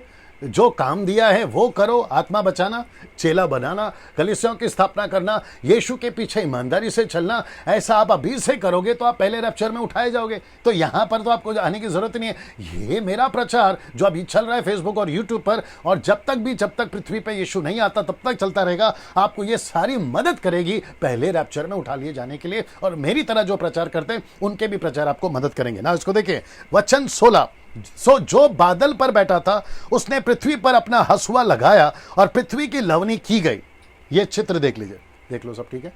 ये है बादल पर बैठे हैं, आपके यीशु हैं। ये रहा मुकुट जो दूसरा चित्र बताता है आपके यीशु हैं। ऐसा दृश्य यूहन्ना ने देखा ना। अब इसको देखिए, ये रहा स्वर्गदूत जो पृथ्वी पर हसुआ लगा रहा है, मतलब ऐसे लोगों की कटनी कर रहा है जिसको हम कहते हैं कि एंटी क्राइस्ट के टाइम पे बच जाएंगे ना। इसको देखिए, रोमियो की किताब उसका 11 का 25, बड़े ध्यान से सुनिएगा। मैं वापस कहता हूं, अन्य जाति। अब ये रहा वचन, लिखा है, हे भाइयों, कहीं ऐसा ना हो कि तुम अपने आप को बुद्धिमान समझ लो। किसको? इस्राएलियों को बोल रहा है। इसलिए मैं नहीं चाहता कि तुम इस भेद से अनजान रहो। कौन सा भेद है? अन्य जातियों का भेद है, जो कि मैं पहले प्रचार कर चुका हूं। जब तक अन्य जातियां पूरी रीति से प्रवेश ना कर ले तब तक इज़राइल का एक भाग ऐसा ही कठोर रहेगा। अब आप सोच के देखिए, ऐसा ही कठोर रहेगा। इसका मतलब है कि परमेश्वर ने दरवाजा पहले खोला था माफ करिए इज़राइलियों के लिए, लेकिन इज़राइलियों ने उस अवसर को नहीं लिया, उस अवसर को इंपॉर्टेंस नहीं दिया, तो अन्य जातियों के पास में सुसमाचार घूम गया। पतरस को दी थी अन्य जाति इजरायलियों के लिए प्रेरित, पौलुस को दी थी अन्य जातियों के लिए प्रेरित। तो पतरस ने जितना काम करा उसने करा, लेकिन बाद में जब अन्य जातियों को सुसमाचार घूम गया तो पौलुस ने सेविकाई करी। और आज भी, इसलिए मैं बार बार कहता हूं कि जितने यीशु मसीह में आज हैं, मुंबई से, पूना से, नागपुर से, छत्तीसगढ़ से, नेपाल से, पाकिस्तान से, भारत के बाहर से, आप जहां कहीं भी हैं, कि कल्चर जो इजरायलियों का है उसको फॉलो करने की जरूरत नहीं है। आप अन्य जाति हैं, आप जैसे हैं वैसे रहिए। आपको यशुआ बुलाने की जरूरत नहीं है, आप यीशु ही बुलाइए। तमिल, तेलुगु, मलयालम, उर्दू, इंग्लिश, आपकी जो भी भाषा है उसी में बुलाइए। मैं कितनी बार बोल चुका। अब कुछ लोग जो हैं जूइश का कल्चर लाकर हम पे थोप रहे हैं, यहूदियों का कॉन्सेप्ट लाकर हम पर थोप रहे हैं। मैं जिसके लिए साफ कहूंगा, कोई जरूरत नहीं है। आप जैसे हैं, जो कल्चर के हैं, आपकी जो मराठी, हिंदी, तेलुगु, तमिल जो है उसको लेके चलिए। आपको कोई जरूरत नहीं है यहूदी बनने की, ठीक है ना। इस बात को ध्यान रखिए। तो इसका मतलब है कि जब तक अन्य जाति नहीं जाएंगे, इजरायलियों को जो है कठोर रखा जाएगा। यह बात पौलुस यहां पर बताता है ना। पद 16वें अध्याय के पहले प्रभु चाहता है कि महाक्लेश में जितने भी मन फिराएंगे वो सब पहले बचाए जाएं। जी, 16वें अध्याय के जो प्रभु जो होगा ना घटना, जो कि मैं बताऊंगा अभी थोड़ी देर में, वो सारी घटनाएं घटने से पहले, जिसको कहते हैं महाक्लेश, उसमें सुसमाचार जो अन्य जाति पाएगी वो सब बचाए जाएं, ये बात को बताता है ना। इसको देखिए, पद 17 से 20 तक आपके बीच में रखने जा रहा हूं। यहां पे भी कटनी है, मैं रिपीट करता हूं, यहां पे भी कटनी है, यहां पे भी हार्वेस्ट है, लेकिन ये कटनी क्रोध वाला है। इसको कहते हैं क्रोध वाला कटनी। मैं आपको साबित करता हूं कैसे। मैं वापस आता हूं, परमेश्वर का क्रोध जिसको कहते हैं, ये भी एक हार्वेस्ट है, ये भी एक कटनी है। यहां पे भी हसुआ चलाया जाएगा। लेकिन आइए देखते हैं कैसे। 17 से 18 तक में पढ़ते हैं। फिर एक और स्वर्गदूत उस मंदिर में से निकला जो स्वर्ग में है, और उसके पास भी चौका हसुआ है। देखो, उसके पास भी चौका हसुआ है।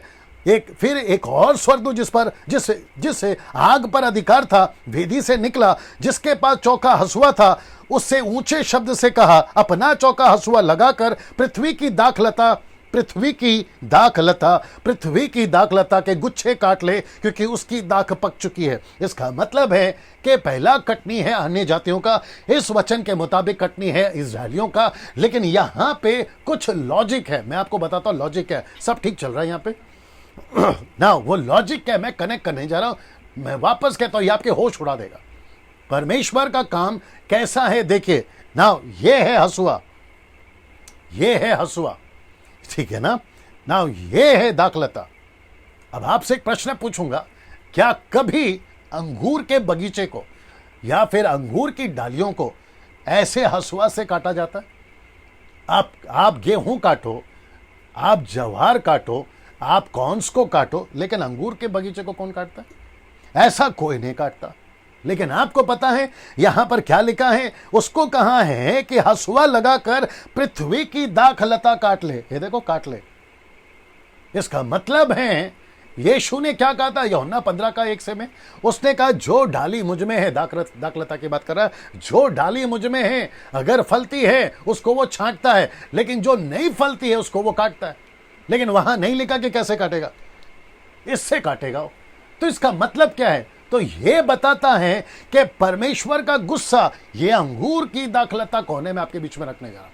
And you will be shock and you will be blessed, और आप बहुत कुछ सीखोगे। और मैं वापस कहता हूं, आपको प्रभु के वचन से प्यार हो जाएगा और आप स्टडी के और भी गहराई में जाओगे। आइए आपके बीच में रखने जा रहा हूं, क्या कभी दाखलता का फल हसुआ से काटा जाता है? जिसका जवाब है नहीं। लेकिन यहां पर कहा है कि काटो ना। इसको देखिए, मत्ती 13:41, जो कि कहता है मनुष्य का पुत्र, मैथ्यू 13:41, मनुष्य का पुत्र अपने स्वर्गदूतों को भेजेगा और वह उसके राज्य में से सब ठोकर के कारणों को, ये ठोकर के कारण कौन है? इजरायली।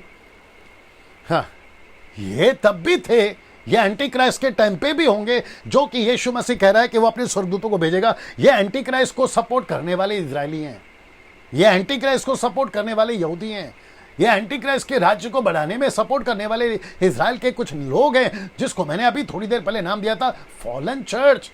17वें अध्याय में घिरी हुई कलीसिया, ये उसको बता रहा है ठोकरों के कारणों को, कुकर्म करने वालों को इकट्ठा करेंगे और उन्हें आग के कुंड में डालेंगे और वहां रोना और दांत पीसना होगा। ये बात हो रही है अंतिम जजमेंट की ना। इसको देखिए, यशाया का, इसको पढ़ना सलोमी, यशाया की किताब उसका 1 से 5 तक। आइए सुनते हैं जी।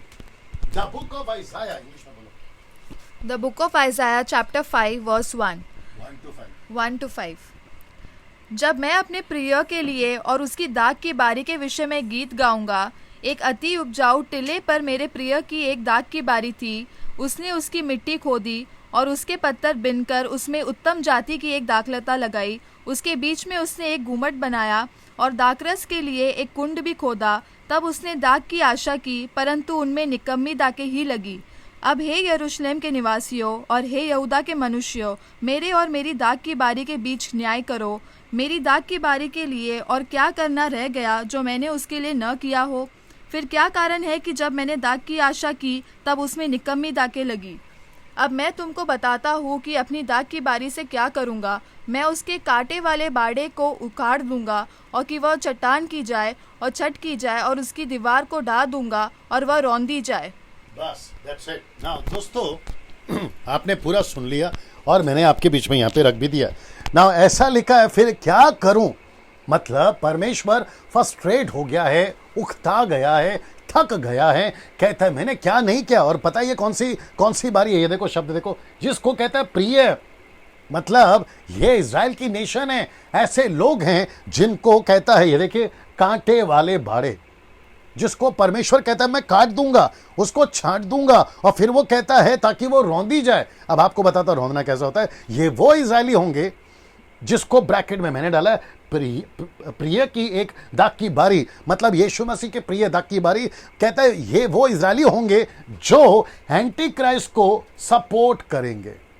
मैं रिपीट करता हूं, एंटी क्राइस्ट को सपोर्ट करेंगे, ये उनकी बात हो रही है। तो हंसुआ दो तरीके का लगा है अभी तक। एक है अन्य जातियों के लिए जिन्होंने एंटी क्राइस्ट के सामने नहीं झुका, उन्होंने विश्वास नहीं किया उसके ऊपर, और उसकी भी कटनी हुई अच्छाई के लिए, उनके परिश्रम का विश्राम। फिर दूसरा भी हंसुआ लगाया गया, जो कि मैंने आपको अभी बताया, ये वाला जो कहता है कि उन अंगूर के बगीचे को काट ले, जबकि हंसुए से नहीं काटते। ये आत्मिक बात है जो कि मैं आपको बता चुका हूं ना दोस्तों। इसका मतलब है कि ऐसे लोगों को परमेश्वर उखाड़ देगा, ऐसे लोगों को प्रभु निकाल देगा। मत्ती 23 का 27 पर 47, मैथ्यू 23:37। आइए देखते क्या लिखा है। लिखा है कि हे यरूशलेम, तू जो भविष्यवक्ताओं को मार डालता, जो तेरे पास भेजे गए उन्हें पथरवा करता, कितनी ही बार मैंने चाहा कि जैसे मुर्गी अपने बच्चों को अपने पंखों के नीचे इकट्ठा करती है, वैसे ही मैं भी तेरे बालकों को इकट्ठा कर लूं, परंतु तुमने ना चाहा। ये देखिए, ये सब भविष्य के वचन है, ये सब एंटी क्राइस्ट के टाइम के वचन है जो यीशु मसीह ने यहां पर बोला है ना। इसको देखिए, प्रकाशित वाक्य 14 का 19 से 20 में। अब ये अध्याय समाप्ति पर आने वाला है, फिर 2 चैप्टर है मैं जो बात करूंगा, और एक चैप्टर छोटा है, फिर मैं बताता हूं क्या चीज है, और वो है 15वां अध्याय। लिखा है कि उस स्वर्गदूत ने पृथ्वी पर अपना हंसुआ डाला, पृथ्वी की दाखलता का फल काट कर अपने परमेश्वर के प्रकोप के भाड़े रस के कुंड में डाल दिया। अब जरा ध्यान से देखना, नगर के बाहर उस रस के कुंड में दाख रौंदे गए, और रस कुंड में से इतना लहू निकला, ये देखिए, इतना लहू निकला कि घोड़ों के लगामों तक पहुंचा, और जो कि कहते हैं 100 कोस तक बह गया। इसका मतलब है एक बड़ा स्टेडियम, और उसके जो घोड़े हैं उसके एड़ियों तक, लगामों तक पहुंच गया। मतलब आप सोच के देखिए कि कितना लहू आपको बहाना पड़ेगा पूरे घोड़े के लगामों तक पहुंचने के लिए। तो इसका मतलब क्या है, मैं आपको बताता हूं। लिखा है यशायाह की किताब, उसका 63 का 1 से लेकर 3 तक में। आइए देखते क्या लिखा है। ये कौन है जो एदोम के देश के बोस्त्रा नगर से बेचैनी वस्त्र पहने हुए चला आता है, जो अति बलवान है, भड़कीला पहरावा पहने हुए झूमता चला आता है? यह मैं ही हूं, यानी यीशु। अब आगे देखो क्या लिखा है। जो धर्म से बोलता, पूरा उद्धार करने की शक्ति रखता है, तेरा पहरावा क्यों लाल है? यीशु का पहरावा लाल क्यों हो गया? अब देखो आगे कहता है, क्या कारण है कि तेरे वस्त्र होद में दाख रौंदने वाले के समान है? आपको बताया था ना, ये दाख रौंदेंगे, मतलब इजरायलियों की कटनी हो रही है न्याय के लिए, प्रकोप में। तो यहां पर कहता है, क्या कारण है कि तेरे वस्त्र होंद में दाख रोंदने वालों के समान है? जब अंगूर का रस निकालते हैं ना, तो अंगूर का रस तो कपड़े पे गिरता है, और ऐसा यीशु के कपड़े पे खून, ब्लड दिखाई देता है। और देश के लोगों में से किसी ने मेरा साथ नहीं दिया। हाँ, मैंने अपने क्रोध में आकर उन्हें रौंदा और जलकर उन्हें लथाड़ा है। उनके लहू के छींटे मेरे वस्त्र पर पड़े हैं, और इससे मेरा सारा पहरावा धब्बेदार हो गया। ये देख रहे हैं, धब्बेदार हो गया। इसको कहते हैं, अगर यीशु मसीह ने आपको मौका दिया है तो आपको उसके लहू का कदर करना है। अगर यीशु के लहू का कदर नहीं करोगे, जो कि इब्रानियों किताब उसका 10वां अध्याय वचन 25-26 से अगर पढ़ोगे, तो लिखा है कि जो फिर से पाप करता है वो यीशु के लहू को रौंदता है, मतलब यीशु को फिर से क्रूस पे चढ़ाता है। अगर आप यीशु को फिर से क्रूस पे चढ़ाओगे तो यीशु मसीह तो आपके साथ ऐसे ही करेगा। ये बात को साबित करती है ना। मैं आशा करता हूं कि आपको ये बात समझ में आ गई ना। ये घोड़ा देख लीजिए, ये चित्र देख लीजिए। यीशु जब आएगा तो इजरायलियों का लहू यीशु के कपड़े पे होगा, जो कि अभी आपने यहां पर पढ़ा। धब्बेदार कपड़ा क्यों हो गया? क्योंकि उन्होंने लहू, यीशु ने इजरायलियों का लहू बहाया या उनको खत्म किया है, और उसके छींटे इसके कपड़े पर गिरे हैं। ये शानदार चित्र आप देख लीजिएगा ना। प्रकाशित वाक्य 15वें अध्याय पे आता हूं, क्योंकि मुझे वक्त का भी ध्यान रखना है। आशा करता हूं कि 14वां अध्याय आप समझ गए हैं। 2 तरह की कटनी है, एक है अन्य जातियों की, एक है इजरायलियों की। 1,44,000 कौन है मैं आपको बता चुका हूं। ये वैसे लोग हैं जिनको परमेश्वर अपनी जनरेशन कहता है, जिनका पवित्र होना जरूरी है। एंटी क्राइस्ट के टाइम पे टेम्पटेशन पीक पे जाएगा, और ऐसे लोगों का होना बहुत जरूरी है जो परमेश्वर के काम को आगे बढ़ा सकते हैं। प्रकाशित वाक्य 15वें अध्याय पे आ रहा हूं। आइए इसकी बात शुरुआत करते हैं। प्रकाशित वाक्य का 15वां अध्याय मात्र 8 पद का ही है। यह अध्याय परमेश्वर के प्रकोप के अंत को बताता है। सब ठीक है। ये परमेश्वर के प्रकोप को बताता है 15वां अध्याय। मैं बताता हूं कैसे। 15 का 1, फिर मैंने स्वर्ग में एक और बड़ा अद्भुत चिन्ह देखा, अर्थात 7 स्वर्गदूत जिनके पास में 7 पिछली विपत्ति थी, क्योंकि उनके हो जाने पर परमेश्वर के प्रकोप का अंत है। मैं रिपीट करता हूं कि 15वां अध्याय ये परमेश्वर के प्रकोप को अंत करने वाला अध्याय है, क्योंकि 16वें अध्याय से लेकर 20वें अध्याय तक आपको परमेश्वर का वो जो 7 बोल्स, 7 कटोरे, उसकी शुरुआत होती है 15वें अध्याय पे, और वो कैसी हो रही है जिसका वो अंत कर रहा है ये बताते हैं। पद 3 में 2 बातें हैं या 2 तरह के लोग हैं। पहला ग्रुप है इजरायलियों का जो मूसा का गीत गा रहे, अभी बताया था, और दूसरा है अन्य जातियों का यानी यीशु का गीत। आप जब पढ़ोगे तो आपको पता चल जाएगा। तो यहां पे 2 ग्रुप है, एक है मूसा का गीत और दूसरा है यीशु का गीत, मतलब ओल्ड टेस्टमेंट और न्यू टेस्टमेंट। नाउ पद 7 में 4 प्राणियों में से एक कटोरा देते हुए दिखता है, मतलब पद 7 में 4 प्राणियों में से एक कटोरा देते हुए दिखता है। ये चित्र देख लीजिए जी, लाइट का टाइम आ गया, ठीक है ना। ये चित्र देख लीजिए। ये है 4 प्राणी। आपको याद होगा 4 प्राणी का रूप कैसा है। एक है सिंह, दूसरा है मनुष्य, तीसरा है बछड़ा और चौथा है उकाब। ये आपको मैं बता चुका। तो इसका मतलब है उसमें से एक ने 7 कटोरे सोने के दिए। ये कटोरा क्यों, मैं आपके बीच में रखने जा रहा हूं, ये देख लीजिए। ये कटोरा क्यों ना। पद 8 में फाइनल जजमेंट स्टार्ट करता है, जिसको मैंने लिखा है फाइनल जजमेंट स्टार्टेड। 15वां अध्याय यहां पे मैं खत्म कर रहा हूं, और मैं चाहता हूं जी जी जी जी, इसको भी देख लो जी ना, आपके बीच में जी। ये रहा आपका 16वां अध्याय जी जी। ये रहा आपका 16वां अध्याय। इसका मतलब है दोस्तों, अभी तक 14वां अध्याय पूरा कर दिया, 15वां अध्याय पूरा कर दिया, और मैं वापस कहता हूं बहुत डेप्थ में नहीं गया और बहुत हल्का हल्का भी नहीं दिया। आप मेरे स्टडीज को जानते हैं, आप जैसा समझ सकें, जितनी ज़रूरत है मैं उतना दे रहा हूं। बीच में कुछ लोगों ने कहा था, या बीच में कमेंट्स पे भी डाल रहे थे, हालांकि उनको ब्लॉक किया गया है, वो कह रहे थे कि आपने ये नहीं बताया, वो वचन का ऐसा मतलब है। मुझे सब पता है।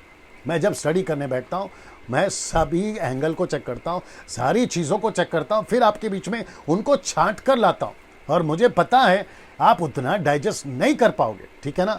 लेकिन जैसे जैसे वक्त बीतेगा इसके ऊपर बात करते रहेंगे, चर्चा करते रहेंगे, ठीक है ना, उसको ध्यान में रखिए। अब यहां से आज का आखिरी चैप्टर है ये, और जो कि 16वां चैप्टर, और कल स्टार्ट होगा 17वां से ना।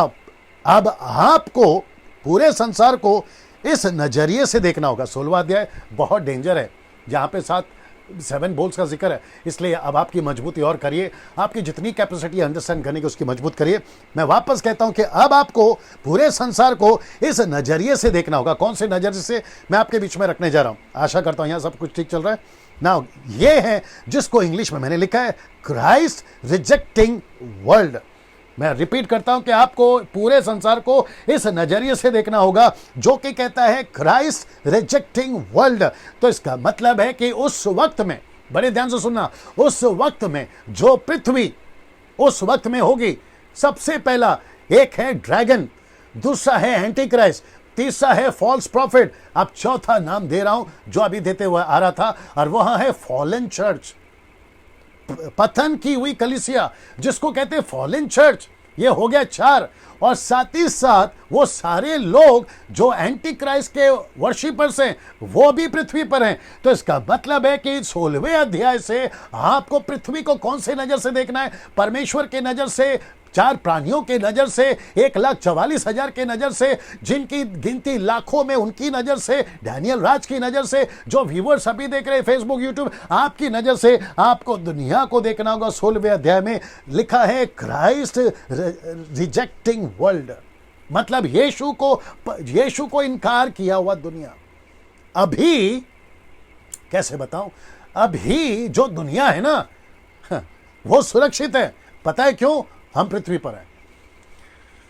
वाह, वापस आता हूं, अभी जो दुनिया है ना वो सुरक्षित है क्योंकि हम है दुनिया में। इसका मतलब है कलीसिया है दुनिया में। लेकिन जिस दिन कलीसिया उठा ली जाएगी तो पृथ्वी की उल्टी गिनती शुरू। जैसे नूह जब तक जहाज में नहीं बैठा बारिश को रोक के रखा, लेकिन जैसे ही नूह जहाज में बैठा परमेश्वर ने दरवाजा बंद कर दिया, पृथ्वी की तबाही की उल्टी गिनती शुरू हो गई थी। जब तक लूत और उसके बच्चे और उसकी पत्नी उस नगर से नहीं भागे तब तक आग नीचे नहीं गिरी। वैसे ही परमेश्वर अब पृथ्वी पर जब तक सबको बांट नहीं लेता, सबको बचा नहीं लेता, सबको ठीक से सुरक्षित कर नहीं लेता, तब तक जो है परमेश्वर पृथ्वी को रोके रखा था। लेकिन 16वें अध्याय में अब ये कौन सी दुनिया हो गई है जिसको मैंने इंग्लिश में डाला है क्राइस्ट रिजेक्टिंग वर्ल्ड। ये पृथ्वी यीशु को नफरत करने वाली पृथ्वी है। ये वो पृथ्वी हो गई है जिसको मसीह से प्यार नहीं है। ये वो पृथ्वी हो गई है जिसको यीशु के बातों से प्यार नहीं है। तो ऐसी पृथ्वी का अंत होना तो स्वाभाविक है। मैं बात कर रहा हूं आत्मिक, ऐसी पृथ्वी का अंत होना स्वाभाविक है ना। इसको देखिए क्या लिखा है। अब जो 3 बातें आपको ध्यान रखना है इसमें वो बता देता हूं। सबसे पहला, अब जो परमेश्वर का न्याय होगा वो सिर्फ छाप लिए हुओं पर ही पड़ेगा, नंबर 1। दूसरा, न्याय पूरी दुनिया पर पड़ेगा, क्योंकि 5वें अध्याय से जब मोहर, फिर उसके बाद में 6वें अध्याय में तुरी, फिर उसके बाद में आपको जो है अभी बोल्स का शुरू हो रहा है, तब तक में 1/3 दिखा था, मतलब 1/3। लेकिन अब जो विपत्ति आएगी वो पूरी दुनिया में आएगी। जो जानवर मरे थे, जो पेड़ पौधे मरे थे, जो पानी लहू हुआ था आपके 6वें अध्याय से 9वें अध्याय तक में, वो 1/3 था, 1/3। लेकिन अब जो घटना घटेगी वो पूरी दुनिया में घटेगी। इसलिए वापस कहता हूं मेरे साथ में बने रहे। ये चैप्टर बहुत कुछ बात करेगा अंत के दिनों के बारे में। तो ये हुआ दूसरा। ये रहा तीसरा, जो मन फिरा चुके होंगे उन पर यह विपत्ति नहीं पड़ेगी। अब आप कहोगे डैनियल भाई क्या यहां पर 16वें अध्याय में भी विश्वासी रहेंगे? तो जवाब है जी हां। अब आप पूछोगे कैसे? आपको जल्दी से बताता हूं। ऐसे, जब हनोक उठा लिया गया तो हनोक पृथ्वी पे नहीं था, लेकिन नूह था पृथ्वी पे। मैं रिपीट करता हूं कि 5वें अध्याय पे हनोक उठा लिया गया, 6वें अध्याय पे पृथ्वी को समाप्त करने की बारी आ गई, और 11वें अध्याय तक पूरी पृथ्वी समाप्त होकर फिर एक नया युग हुआ था। तो क्या परमेश्वर ने उसी पृथ्वी पे नूहा को नहीं बचाया था? बचाया था। हनोक को उठा लिया। हनोक पृथ्वी पे नहीं है, लेकिन नूहा पृथ्वी पर है। वैसे ही कलीसिया पृथ्वी से उठा ली गई है, और जो यीशु के वक्त, एंटीक्राइस्ट के वक्त में जो यीशु को मानेंगे नूह की तरह, वो तो सुरक्षित रहेंगे। तो जैसे नूह को सुरक्षित रख सकता है, तो क्या उनको सुरक्षित नहीं रख सकता? अब आप कहोगे डैनियल भाई आप कैसे बोल सकते हैं? इसलिए तो लिखा है ना कि जिस पर एंटीक्राइस्ट का छाप है उसी पर यह विपत्ति आएगी। तो इसका मतलब है कि वहां ऐसे लोग भी होंगे। अगर कोई कहता है ना केवल इनको मारो, तो इसका मतलब है दूसरे लोग भी हैं। कोई अगर कहता है सिर्फ इनको दो, तो इसका मतलब है कोई और भी है। कोई कहता है कि सिर्फ इनकी गिनती करो, तो इसका मतलब है कोई और भी है जिनकी गिनती करना बाकी है। तो लिखा है कि छाप सिर्फ उन्हीं पर जिसके माथे पे एंटीक्राइस्ट का स्टैंप है। तो ऐसे लोग भी होंगे तब भी, वो चाहे यहूदियों में से हो, इजरायलियों में से हो, पूरी दुनिया में से कहीं से भी हो, वो वहां होंगे। तो कहता है कि उनकी हानि नहीं करना। तो ये 3 बातें आपको याद रखना है जब ये स्टडी मैं आपको दे रहा हूं। आगे बढ़ते हैं। प्रकाशित वाक्य 16:1। फिर मैंने मंदिर में किसी को ऊंचे शब्द से उन 7 स्वर्गदूतों से ये कहते सुना। बड़े ध्यान से सुनिएगा। कहता है कि जाओ। क्या कहता है? जाओ। कहता है कि जाओ, परमेश्वर के प्रकोप के 7 कटोरों को पृथ्वी पर उंडेल दो।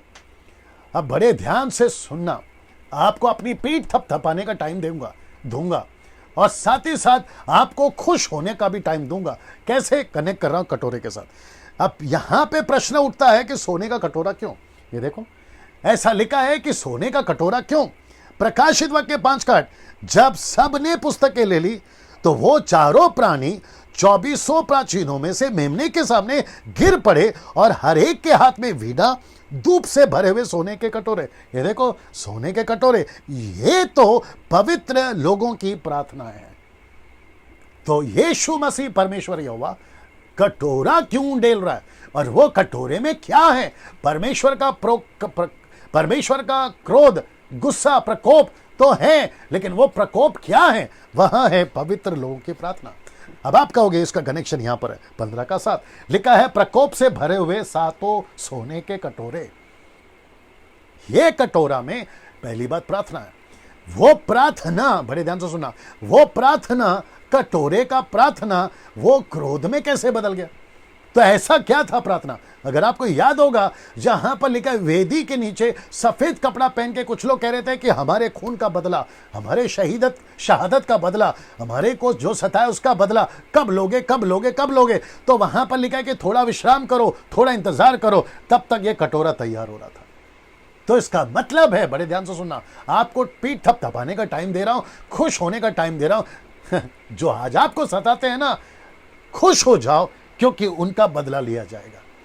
जो आपको टॉर्चर करते हैं ना, खुश हो जाओ, क्योंकि उनका बदला दिया जाएगा। जो आपको घर से निकालते हैं, जो आपका हुक्का पानी बंद करते हैं, जो आपका राशन कार्ड को बंद कर देते हैं, आपको घर से निकाल देते हैं, आपको जिंदा जला देते हैं, पत्थर से मार देते हैं, हारी से चीर देते हैं, गोली से मार देते हैं, गला काट देते हैं, खुश हो जाओ, क्योंकि परमेश्वर आपका बदला लेगा।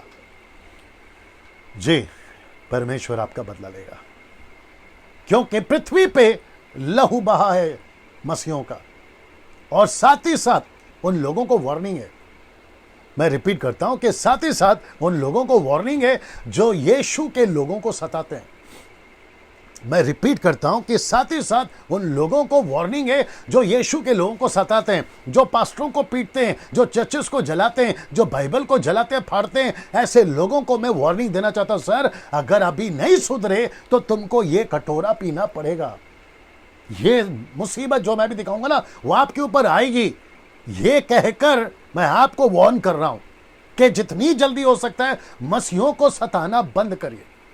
गांव गांव के अंदर, शहर शहर के अंदर, पड़ोस पड़ोस के अंदर तुम जो सताते हो, मैं यहां तक कि पाकिस्तान में जो मसीहों पे टॉर्चर हो रहा है, साथ ही साथ में मिडल ईस्ट में जो मसीहों पे टॉर्चर हो रहा है, नॉर्थ कोरिया में, चाइना के अंदर, ना जाने अफ्रीका के अंदर, पूरे पृथ्वी के अंदर जहां जहां टॉर्चर हो रहा है, अगर ये वीडियो इस वक्त में उन तक पहुंच रही है मेरी भाषा में, मैं उन सभी को वार्न करना चाहता हूं, जल्दी से सुधर जाओ, नहीं तो ये कटोरा तुम पर आएगा।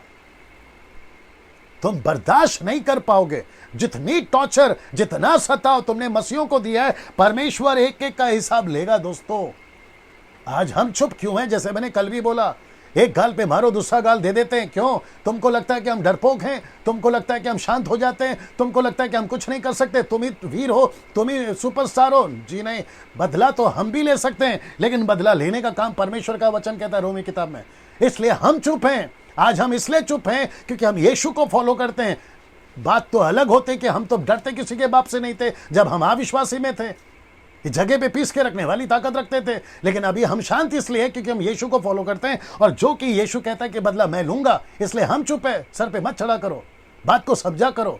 और अगर जितना जल्दी नहीं सुधरे तो फिर गई भैंस पानी में। यह बात को साथ ही साथ मैं मसीहों को भी कहना चाहता हूं, आपको किसी से बदला नहीं लेना है, क्योंकि बदला प्रभु लेगा। कोई मोर्चा मत निकालो, कोई पार्टी मत बनाओ, चुपचाप से सहो, क्योंकि एक दिन प्रभु बदला लेगा। नीचे टाइप कर सकते हैं आमेन, प्रेज द लॉर्ड। आपको जैसी प्रतिक्रिया दिखानी है दिखा सकते हैं ना। यहां से आगे बढ़ूंगा, यह आपको बात समझ में आ गई कि कटोरा क्यों, यह बात इसको बताती है। ये देख लीजिए जी, जी ये है वो 7 कटोरा ना। शुरुआत होती है पहले कटोरे की। वक्त को ध्यान में रखते हुए बात करूंगा। सबसे पहला कटोरा जब पृथ्वी पर उंडेलने की बारी आई, आइए देखते हैं क्या हुआ। सो पहले ने जाकर अपना कटोरा पृथ्वी पर उंडेल दिया उन मनुष्यों के जिन पर पशु की छाप थी और जो उसकी मूरत की पूजा करते थे। एक प्रकार का, देखो लिखा है, दुखदाई फोड़ा निकला। मैं पिक्चर दिखा देता आपको, ये देखो जी।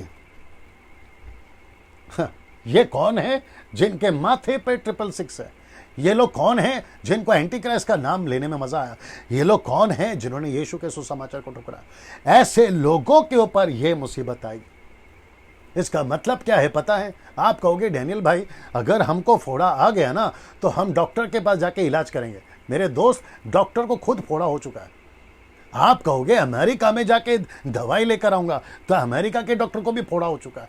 चाइना में जाकर लेकर आएंगे, उसको भी हो चुका है। अफ्रीका में जाएंगे तो उसको भी हो चुका है। मैंने आपको अभी बताया था ना कि ये विपत्ति पूरी पृथ्वी पर आएगी। 1/3 नहीं, पूरी पृथ्वी जहां जहां एंटी क्राइस्ट के फॉलोवर्स है उन सब के ऊपर आएगी, उन सब के ऊपर आएगी। Can you believe this? ये आपके पृथ्वी पर होने वाला, और ये उन्हीं पर होगा जो एंटी क्राइस्ट के फॉलोवर है।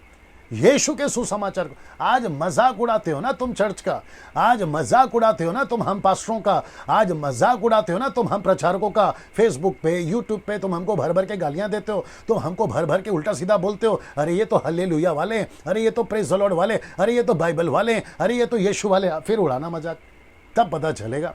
मैं वापस कह रहा हूं, नफरत से नहीं बात कर रहा हूं, लेकिन तुमको ये दिन से बचाने की बात कर रहा हूं। सीधी बात तो तुमको समझ में आती नहीं है, इसलिए ऐसे बात करना पड़ता है। अगर अभी नहीं सुधरे, गई भैंस पानी में। ये मैं वापस कह रहा हूं। साथ ही साथ मैं उनको भी वार्न कर रहा हूं जो यीशु में होकर उनको मस्ती चढ़ी हुई है। यीशु में होकर उनको मस्ती चढ़ी हुई है। एक है मस्ती, दूसरी है सुस्ती। अगर तुम नहीं सुधरे तो भैया तुम्हारी भी यही हालत होने वाली है। जो पैसे के लालची है, पास्टरों की बात कर रहा हूं, सेवकों की बात कर रहा हूं, विश्वासियों की बात कर रहा हूं, तुम भी सुधरो, नहीं तो ये दिन आएगा। जो चर्च का पैसा लूटते हैं, जो चर्च का पैसा खाते हैं, जो गरीब बेचारे, उनको प्रार्थना के नाम पे 10,000, 5,000, 20,000, क्या मजाक लगा के रखा है यार। तुम सुधर जाओ, नहीं तो ये मुसीबत तुम पर भी आएगी। क्योंकि परमेश्वर किसी प्रकार का ऐसे वस्तुओं को अपने स्वर्ग के राज्य में नहीं लेगा। जितना जल्दी हो सकता है ये टीचिंग में, अगर आपको मेरी भाषा समझ में आ रही है, मैं मुंबई कर से बात कर रहा हूं, पुणे कर से बात कर रहा हूं, नागपुर से बात कर रहा हूं, गुजरात आपका जहां कहीं, साउथ है आपका, झारखंड है आपका, उड़ीसा है आपका, जहां भी है, आप सबसे बात कर रहा हूं, सुधर जाओ, सुधर जाओ। अदर कंट्री से भी बात कर रहा हूं, सुधर जाओ। पाकिस्तानियों को भी कह रहा हूं, सुधर जाओ, नहीं तो फिर ये दिन आपको देखना पड़ेगा ना। इसको देखिए, प्रकाशित वाक्य 16:3, दूसरे ने अपना कटोरा समंदर पर उंडेल दिया और वह मरे हुओं का सा लहू बन गया और समंदर में का हर एक जीवधारी मर गया। ये देखो, जीवधारी मतलब जितने भी फिश, क्रैब्स, प्राउंस, आपको सी फूड का बड़ा शौक है ना, लिखा है कि एक नहीं पूरी पृथ्वी पे मर गए। ये चित्र देख लीजिए पहले, सब ठीक है। ये चित्र देख लीजिए, यहां से शुरू होता है पहला बोल, ये है दूसरा बोल, मतलब दूसरा कटोरा। आप ये चित्र देखिए और साथ ही साथ में ये चित्र देखिए जी। सीधे ये क्या है डैनियल भाई? परमेश्वर का गुस्सा। ये क्या है? परमेश्वर का क्रोध, एंगर, रॉथ। ये परमेश्वर का गुस्सा क्यों? समंदर पे क्यों? हरकतें करी है ना समंदर ने भी, वो सबको नहीं छोड़ रहा है जहां जहां से परमेश्वर को महिमा नहीं मिली है ना। इसको देखिए, प्रकाशित वाक्य 16:4, तीसरे ने अपना कटोरा नदियों और पानियों के सोतों पर उंडेल दिया और वे लहू बन गए। मतलब आपकी जितनी भी नदी है, जिसका नाम लेना चाहो आप ले लीजिए, जितनी भी नदी है वो सारे के सारे नदी, मुझे ये चित्र मिला इसलिए आपको दिखा रहा हूं, सारे के सारे नदी क्या बन गए? लिखा है लहू बन गए। ऐसा क्यों? मैं आपको बताऊंगा ऐसा क्यों, लेकिन फिलहाल आपको यह बता देता हूं कि आपका बिस्लरी, आपका एक्वाफिना, आपका किनले और आपका जो भी दुनिया का पानी, फ्रिज खोलोगे पानी भरा था रात को, सुबह लहू। आपका मटका से पानी पियोगे लहू, आपके कुएं का पानी लहू, आपका बोरिंग से पानी निकलेगा लहू। आपके दरिया के पास जाओ, मरीन ड्राइव या फिर चेन्नई या फिर आपका वाइजैक या फिर आपका अमेरिका लॉस एंजलिस, जहां पे भी जाओ आपको सारे नदी समंदर आपको लहू मिलेंगे। फिर पी के बताओ। तो इसका मतलब क्या मालूम है? मैं आपको बता देता हूं। यहां पे हो गया फोड़ा, अब लगी है प्यास, पानी नहीं पी सकते क्योंकि पानी खुद लाल हो गया। ये देखो, पानी खुद लाल हो गया, तो फिर पियोगे क्या? अब आप टॉर्चर देख रहे हो कैसे, और ये टॉर्चर क्यों? क्योंकि मसीहों को नहीं, मसीहों को सताया, मसीहों को मारा। मैं आपको बताता हूं, वचन बता देता हूं। पद 5 से 7 तक में परमेश्वर का सच्चा न्याय दिखता है। आइए बताते हैं कैसे। ओके, आपको पढ़ना होगा प्रकाशित वाक्य उसका 16 का 5 से 7। जी आइए सुनते हैं ये सच्चा न्याय क्यों, मैं आपको बता रहा हूं जी। तब मैंने पानी के स्वरदूत को यह कहते सुना, हे पवित्र जो है और जो था, तू न्यायी है और तूने यह न्याय किया, क्योंकि उन्होंने पवित्र लोगों और भविष्यद्वक्ताओं का लहू बहाया था और तूने उन्हें लहू पिलाया, क्योंकि वे इसी योग्य है। फिर मैंने वेदी से यह शब्द सुना, हाँ, हे सर्वशक्तिमान प्रभु परमेश्वर, तेरे निर्णय ठीक और सच्चे हैं।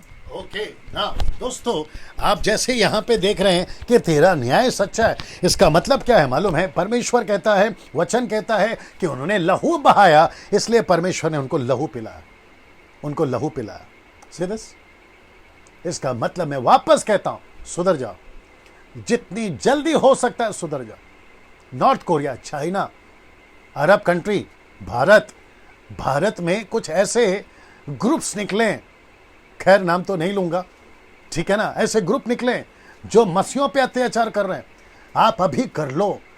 लेकिन आपको सिर्फ डैनियल राज एक वार्निंग के रूप में बता रहा है इस वीडियो के माध्यम से, सुधर जाओ, नहीं तो ये सब कुछ तुम पर बीतने वाला है। सुधर जाओ। वो दिन हम चाहकर भी आपको नहीं बचा पाएंगे, लेकिन अभी हम बचा रहे हैं आपको। तो चाहते हो तो सुधर जाओ ना। वापस आते हैं इसके ऊपर में ना। 16:8 लिखा है कि चौथे ने अपना कटोरा, अभी हम चौथे कटोरे पे चल रहे हैं। लिखा है चौथे ने अपना कटोरा सूर्य पर उंडेल दिया और उसे मनुष्यों को, बड़ा भयंकर आ रहा है, लिखा है मनुष्यों को आग से झुलसा देने का अधिकार दिया गया। मैं चित्र दिखा देता हूं आपको। अब हम हैं यहां पे, ये वाला, और चित्र दिखा रहा हूं, ये देख लीजिए।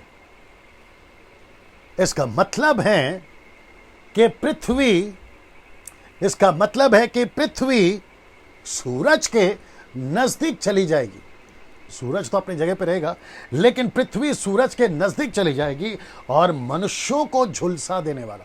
बहुत सारे स्क्रिप्चर्स मुझे मिले, हबक्कुक से, नहमिया से, यशाया से। मैंने वक्त का ध्यान रखा, मैं नहीं डाल पाया, बट आपको जैसे मैं स्टडी करूंगा, यूट्यूब के लिए बनाऊंगा ना, तो तभी मिल जाएगा। डिटेल में जाऊंगा तब मिल जाएगा।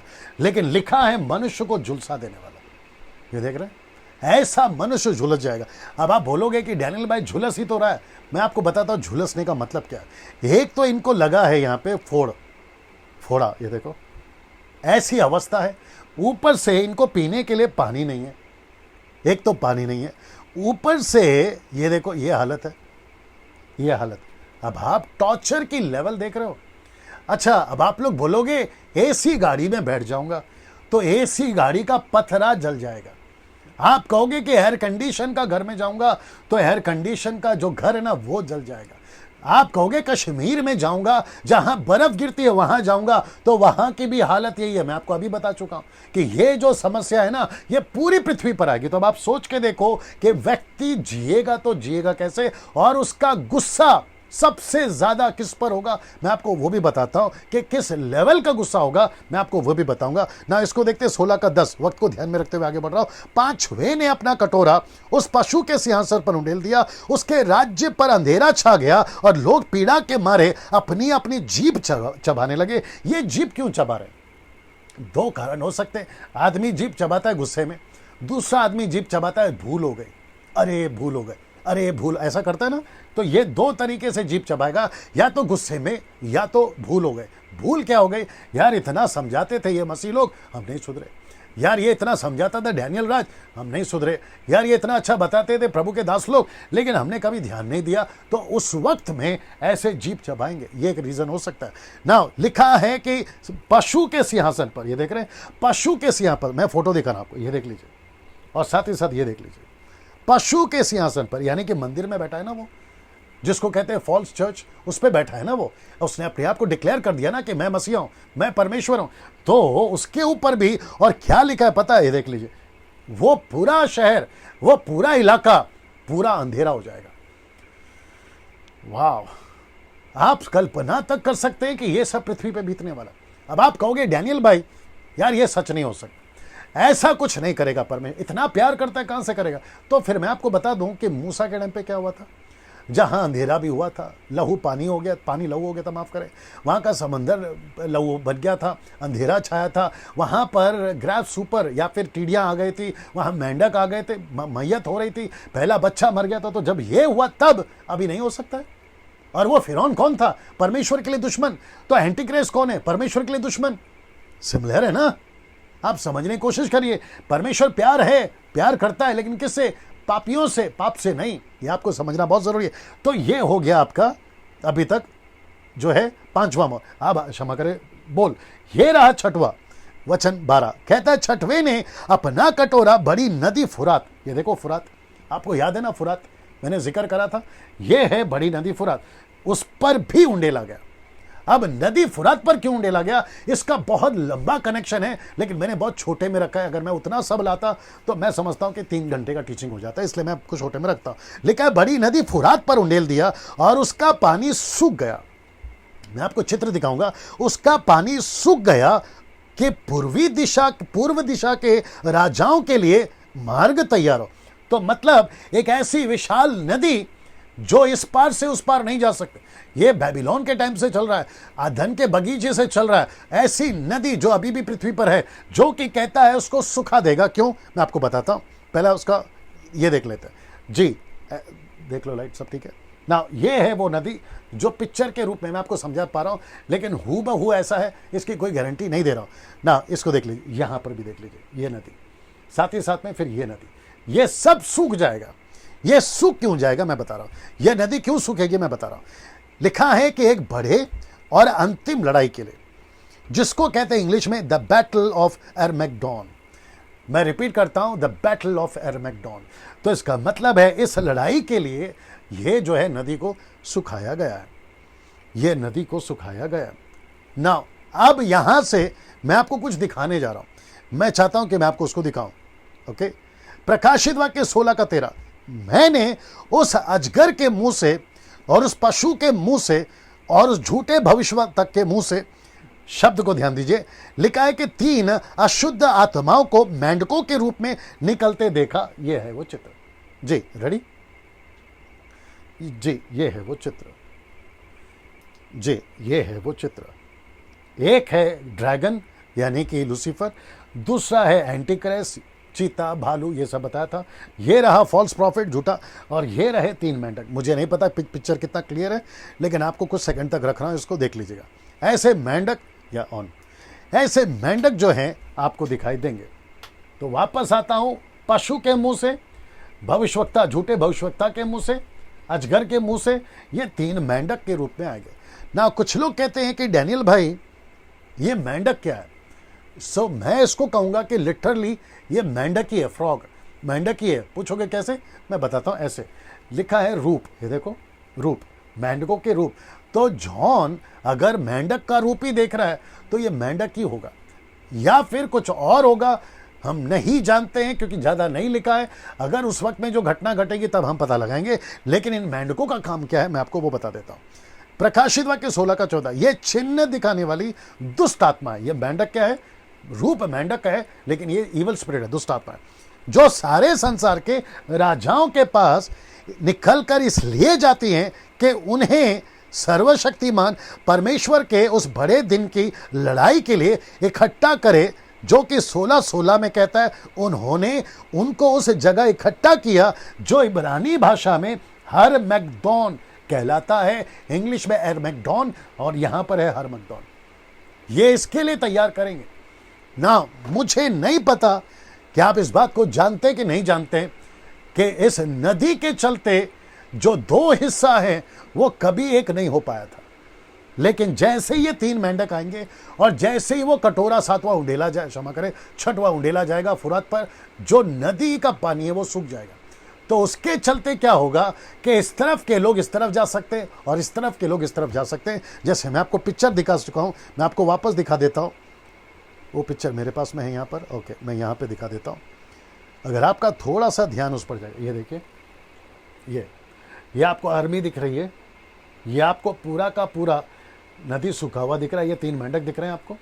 तो इसका मतलब है कि उस वक्त में एंटी क्राइस्ट अपने लोगों को इकट्ठा करेगा, और जिसका जिक्र मैं करूंगा 19वें अध्याय में, जहां पे युद्ध होगा, एरमेगडोन की लड़ाई, जहां यीशु मसीह ऊपर से आएंगे, झटके में खत्म कर देंगे। उसकी तैयारी जो है यहाँ पे अभी चल रही है, जो कि मैं आपको बता चुका हूं ना। प्रकाशित वाक्य 16:14 ये आपको मैं पढ़वा चुका हूं ना। इसको देखिए, 15 वचन पढ़ते हैं। देख मैं चोर की नाई, जी, देख मैं चोर की नाई आता हूं, धन्य है जो जागता रहता है। अभी वचन 15 यहां पर है, जबकि आपने थोड़ा ध्यान दिया होगा, 14 का बात कर रहा था मैं, 16 तक में, ठीक है ना। फिर 16 वचन मैंने बता दिया, बीच में मैंने 15 बाद में डाला। मैं आपको बताता हूं, इसलिए मैं चोर की नहीं आता हूं, धन्य है जो जागता रहता है, अपने वस्त्र की चौकसी करता है कि नंगा ना फिरे, लोग उसका नंगापन ना देखे। इसका मतलब है यीशु कहता है कि मैं चोर की नहीं अचानक आ जाऊंगा।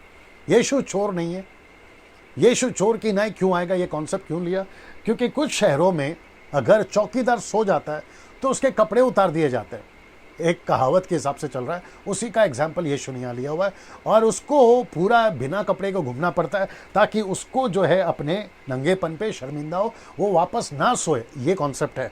लेकिन यहाँ पर यीशु ने वही एग्जाम्पल लिया और वो कहता है कि जागते रहो, धन्य है जो जागता रहता है। जागने का कॉन्सेप्ट बहुत लंबा है, मैं नहीं डाल सकता क्योंकि मुझे आगे आपको बताना है। तो जागने का कॉन्सेप्ट मैं इतना बता सकता हूं कि अपनी तैयारी रखो। 10 कुंवारियों का एग्जाम्पल आपको याद होगा, जहां पर वो 10 की 10 हो गई, वो तो शुक्र है तीसरा ग्रुप का जिसने आधी रात को धूम मचाई, मत्ती 25 का 6 में आधी रात को धूम मचाई, तब जाके वो जागी। तो यहां पे बात हो रही है आत्मिक तैयारी की, यहां पे बात हो रही है खुद की तैयारी की, जो कि मैं कल बताया था। आपको कितना आत्मिक होना होगा इस टीचिंग से आपको पता चल गया होगा। आप अभी तक मस्ती में चल रहे थे, आप लाइटली ले रहे थे मसीह जीवन को, आपको ऐसा लग रहा था अरे चलता है, अरे होता है, अरे हो जाएगा, अरे ये पास्टर लोग का काम, अरे ये प्रीचरों का काम है, आपको ऐसा लगता था। लेकिन अब आपको समझना होगा यीशु अचानक आ जाएगा, छोर की नहीं, और तुमको पता तक नहीं चलेगा ना। प्रकाशित वाक्य 16 का 17, सातवें ने अपना कटोरा, ये रहा सातवां, सातवें ने अपना कटोरा हवा पर उंडेल दिया, मंदिर के सिंहासन से यह बड़ा शब्द हुआ कि हो चुका। इंग्लिश में फिनिश्ड, इट इज फिनिश्ड। यीशु का शब्द क्या था क्रूस के ऊपर? फिनिश्ड। तो यहां पर भी वो सातवां कटोरा कहता है फिनिश, अब खत्म, अब कुछ नहीं बचेगा, पृथ्वी पर से सब कुछ खत्म हो जाएगा। ये उसका जो है उंडेले जाने पर ये आवाज जो है यूहन्ना ने सुनी ना। इसको देखिए 16 का 18 लिखा है, फिर बिजलियां और शब्द, गर्जन, एक ऐसा बड़ा भूकंप जिसको बुईढोल कहते हैं, एक ऐसा भूकंप, अर्थक्वेक हुआ, भूकंप हुआ। जब से मनुष्य की उत्पत्ति पृथ्वी पर हुई है तब से ऐसा बड़ा बुईढोल कभी नहीं हुआ। तो ये इतना बड़ा भूकंप जो पृथ्वी पूरी हिल गई, उसके पहले कभी नहीं हुआ, उसके बाद कभी नहीं हुआ। और याद रखो यीशु ने क्या कहा था 24 में, मत्ती के 24 में, अंत का चिन्ह क्या है? जगह जगह भूकंप होंगे, लेकिन ये सबका बाप होगा, ये सबका बाप होगा, मतलब ये तो पूरी दुनिया को हिला देगा। मैं आपको बताता हूं, थोड़ा चित्र दिखा देता हूं। पहला ये चित्र देख लीजिए, मेरे पास जो मिला मैंने आपको आपके लिए रखा है, ये देख रहे हैं आप, ये भूकंप। कल्पना कीजिए मुंबई के जितने बिल्डिंग्स हैं उनका क्या होगा। मैं वचन पढ़वाऊंगा, मुंबई के जितने बिल्डिंग्स है उसका क्या, आपका जो क्या कहते हैं ना उसको, माउंट एवरेस्ट, उसका क्या होगा, आपके इजिप्ट का पिरामिड्स, उसका क्या होगा, आपके यूएसए के बड़े बड़े बिल्डिंग्स, उसका क्या होगा, आपके जापान के बिल्डिंग, आपके चाइना के बिल्डिंग्स, उसका क्या होगा। जरा सोच के देखिए, ये सारी चीजें उस वक्त में पृथ्वी पर क्या होगा, जरा सोच के देखिए ना। प्रकाशित वाक्य 16 का 19, उस बड़े नगर के 3 टुकड़े हो गए, जाति जाति के नगर गिर पड़े। बड़ा बाबुल मैं आपको बताऊंगा 17वें अध्याय पे, बड़ा बाबुल का स्मरण परमेश्वर के यहाँ हुआ, मतलब परमेश्वर ने बड़े बाबुल को याद किया, क्योंकि 17वां अध्याय उसी के ऊपर है। परमेश्वर के यहाँ पर उसका याद हुआ, अपने क्रोध की जलजलाहट की मदिरा उसे पिलाए। ये देखिए, ये है बड़ा बाबुल, जिसको मैं कह रहा हूँ फॉलन एंजल्स, क्षमा करे फॉलन चर्च, पतन किया हुआ कलीसिया इजरायलियों का। ये उसके ऊपर वेश्या जो बताता है, मैं आपको कल बताऊंगा इसके बारे में। प्रकाशित वाक्य 16 का 20, और हर एक टापू अपनी जगह से टल गया, पहाड़ों का पता ना लगा। प्रकाशित वाक्य 16 का 21 कहता है, आकाश में से मनुष्य पर मन भर के बड़े बड़े ओले गिरे। ओले का मतलब है पत्थर गिरे, ऊपर से पत्थर गिरेंगे, इसलिए कि यह विपत्ति बहुत ही भारी थी। लोगों ने ओलों की विपत्ति के कारण परमेश्वर की निंदा किया। मैंने आपको बताया था ना, उनको इतना गुस्सा आएगा, किसके ऊपर? परमेश्वर के ऊपर। पता है क्यों?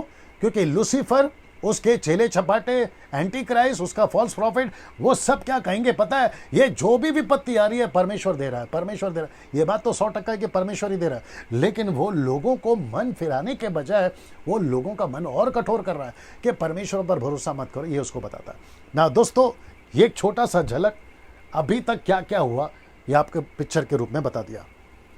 ये फोड़ा बताता है, फिर पूरा समंदर लाल हो गया, ये बताता है। तीसरा जो है आपका नदी का पानी लाल हो गया या फिर लहू बन गया। फिर आप देख रहे हैं झुलसा देने वाली बातें, एंटी क्राइस्ट के ऊपर जो है पूरा एंटी क्राइस्ट का राज्य अंधेरा हो गया। और फिर आप ये देख सकते हैं, और फिर ये जो अंतिम है जो कि कहता है कि पूरी तरह से खत्म हो गया, 3 मेंढक यहाँ पर बताते हैं, जो कि संपूर्ण जगत तहस नहस हो गया। ये बात आप जान पा रहे हैं ना। ये चित्र जी, ये चित्र आप इसका स्क्रीनशॉट ले लें जैसा ठीक लगे, लेकिन अभी तक हम जो हैं ये समझ पाए हैं 16वें अध्याय के मुताबिक कि पृथ्वी पर कुछ भी आसान नहीं होगा। ये आपको समझाना चाहता हूं। पृथ्वी पे कुछ भी आसान नहीं होगा, सब कुछ बिगड़ जाएगा। तो उन दिनों तक क्यों जाएं, वहां तक क्यों जाएं, उस दिन तक का इंतजार क्यों करें? क्यों ना अभी मन फिराएं। मैं आपको अभी मौका दे रहा हूं। आप जहां हैं, घर पर बैठे हैं, आप कहीं पर टहल रहे हैं, छत के ऊपर हैं, जहां कहीं है, मन फिराइए, पश्चाताप करिए। अगर आप घुटने पर आ सकते आइए, मैं तो खैर नहीं आ सकता, सेटअप अलग है। आप जहां हैं घुटने पर आइए, आपके फैमिली के साथ, आपके बच्चों के साथ, अपनी पत्नी के पति के साथ, माता पिता के साथ रिपेंट करिए कि प्रभु मैं ऐसे दिन देखना नहीं चाहता, मैं कम से कम ये विपत्ति में नहीं पड़ना चाहता, मुझे उस पाप के पुरुष के पास नहीं फंसना जिसका नाम है एंटीक्राइस्ट, मुझे यीशु में बचना, मुझे पहले रैप्चर में उठाया जाना। मैं उन सभी वर्शिपर्स को, भारत के कोई भी कोने से आप देख रहे हैं, मन फिराइए। आपने बहुत मस्ती कर ली, म्यूजिशियंस मैं तुमसे बात कर रहा हूँ, आपने बहुत मस्ती कर ली, आपने बहुत टाइम पास कर लिया, आपने मन चाहा जीवन जी लिया। सेवकों में तुमसे भी बात कर रहा हूँ, मैं आप लोगों से भी बात कर रहा हूँ। आपने भी बहुत मनमानी कर ली, विदेश घूम लिए, फुकट में फ्लाइट टिकट मिल रहा था, आप उसका चक्कर लगा कर आ गए, देश घूम के आ गए, विदेश घूम के आ गए, और आपको ऐसा लगा यही मसीह जीवन है। पश्चाताप करिए। चर्च के लोग, आपने बहुत हल्के में लिया यीशु को, रिपेंट करिए। कोरोना वायरस आपको एक झटका दिया है अभी, जिसको आप अभी तक उभर नहीं पा रहे, हम नहीं उभर पा रहे। अब आप सोच के देखिए, हर युग में, हर 100 साल में ऐसा पेंडेमिक आता है, या महामारी जिसको कहते आता है। अगर हर साल में, क्षमा करें, हर 100 साल में अगर ये विपत्ति आती रही, आप सोच के देखिए। तो जितना हो सकता है प्रभु के नजदीक आइए। जो इंटरनेशनल्स हैं, आप जहां से भी, जो भी कंट्री से देख रहे हैं, सर रिपेंट करिए, पश्चाताप करिए, बैठिए प्रभु के पास और कहिए, परमेश्वर कम से कम 4 किताबों ने आपको यीशु का प्यार दिखाया, ये आखिरी किताब ने आपको यीशु का गुस्सा दिखाया। मैं रिपीट करूं, 4 किताब, मत्ती, मार्क, लूक, जॉन, प्यार दिखाया ना आपको, लेकिन ये किताब ने यीशु का दूसरा पहलू दिखाया, गुस्सा। सो मजाक नहीं है यीशु, मजाक नहीं है क्रिश्चियनिटी, मजाक नहीं है परमेश्वर का वचन, उसको गंभीर लीजिए। दोस्तों, कल मुलाकात करूंगा 17वें अध्याय के साथ में। आशा करता हूं कि आप लोग के साथ फिर मुलाकात होगी। संडे लास्ट है, ये जो रविवार है ये लास्ट होगा। मैं संडे तक 22 अध्याय आपके बीच में जैसे तैसे मैं समाप्त करूंगा, लेकिन उसके बाद मैं वादा करता हूं एक एक टॉपिक के ऊपर वीडियो बनाऊंगा यूट्यूब पर डालने के लिए। ठीक है, कल मुलाकात होती है, तब तक अपना ख्याल रखिए, कल मुलाकात करेंगे। प्रभु आपको आशीष दे।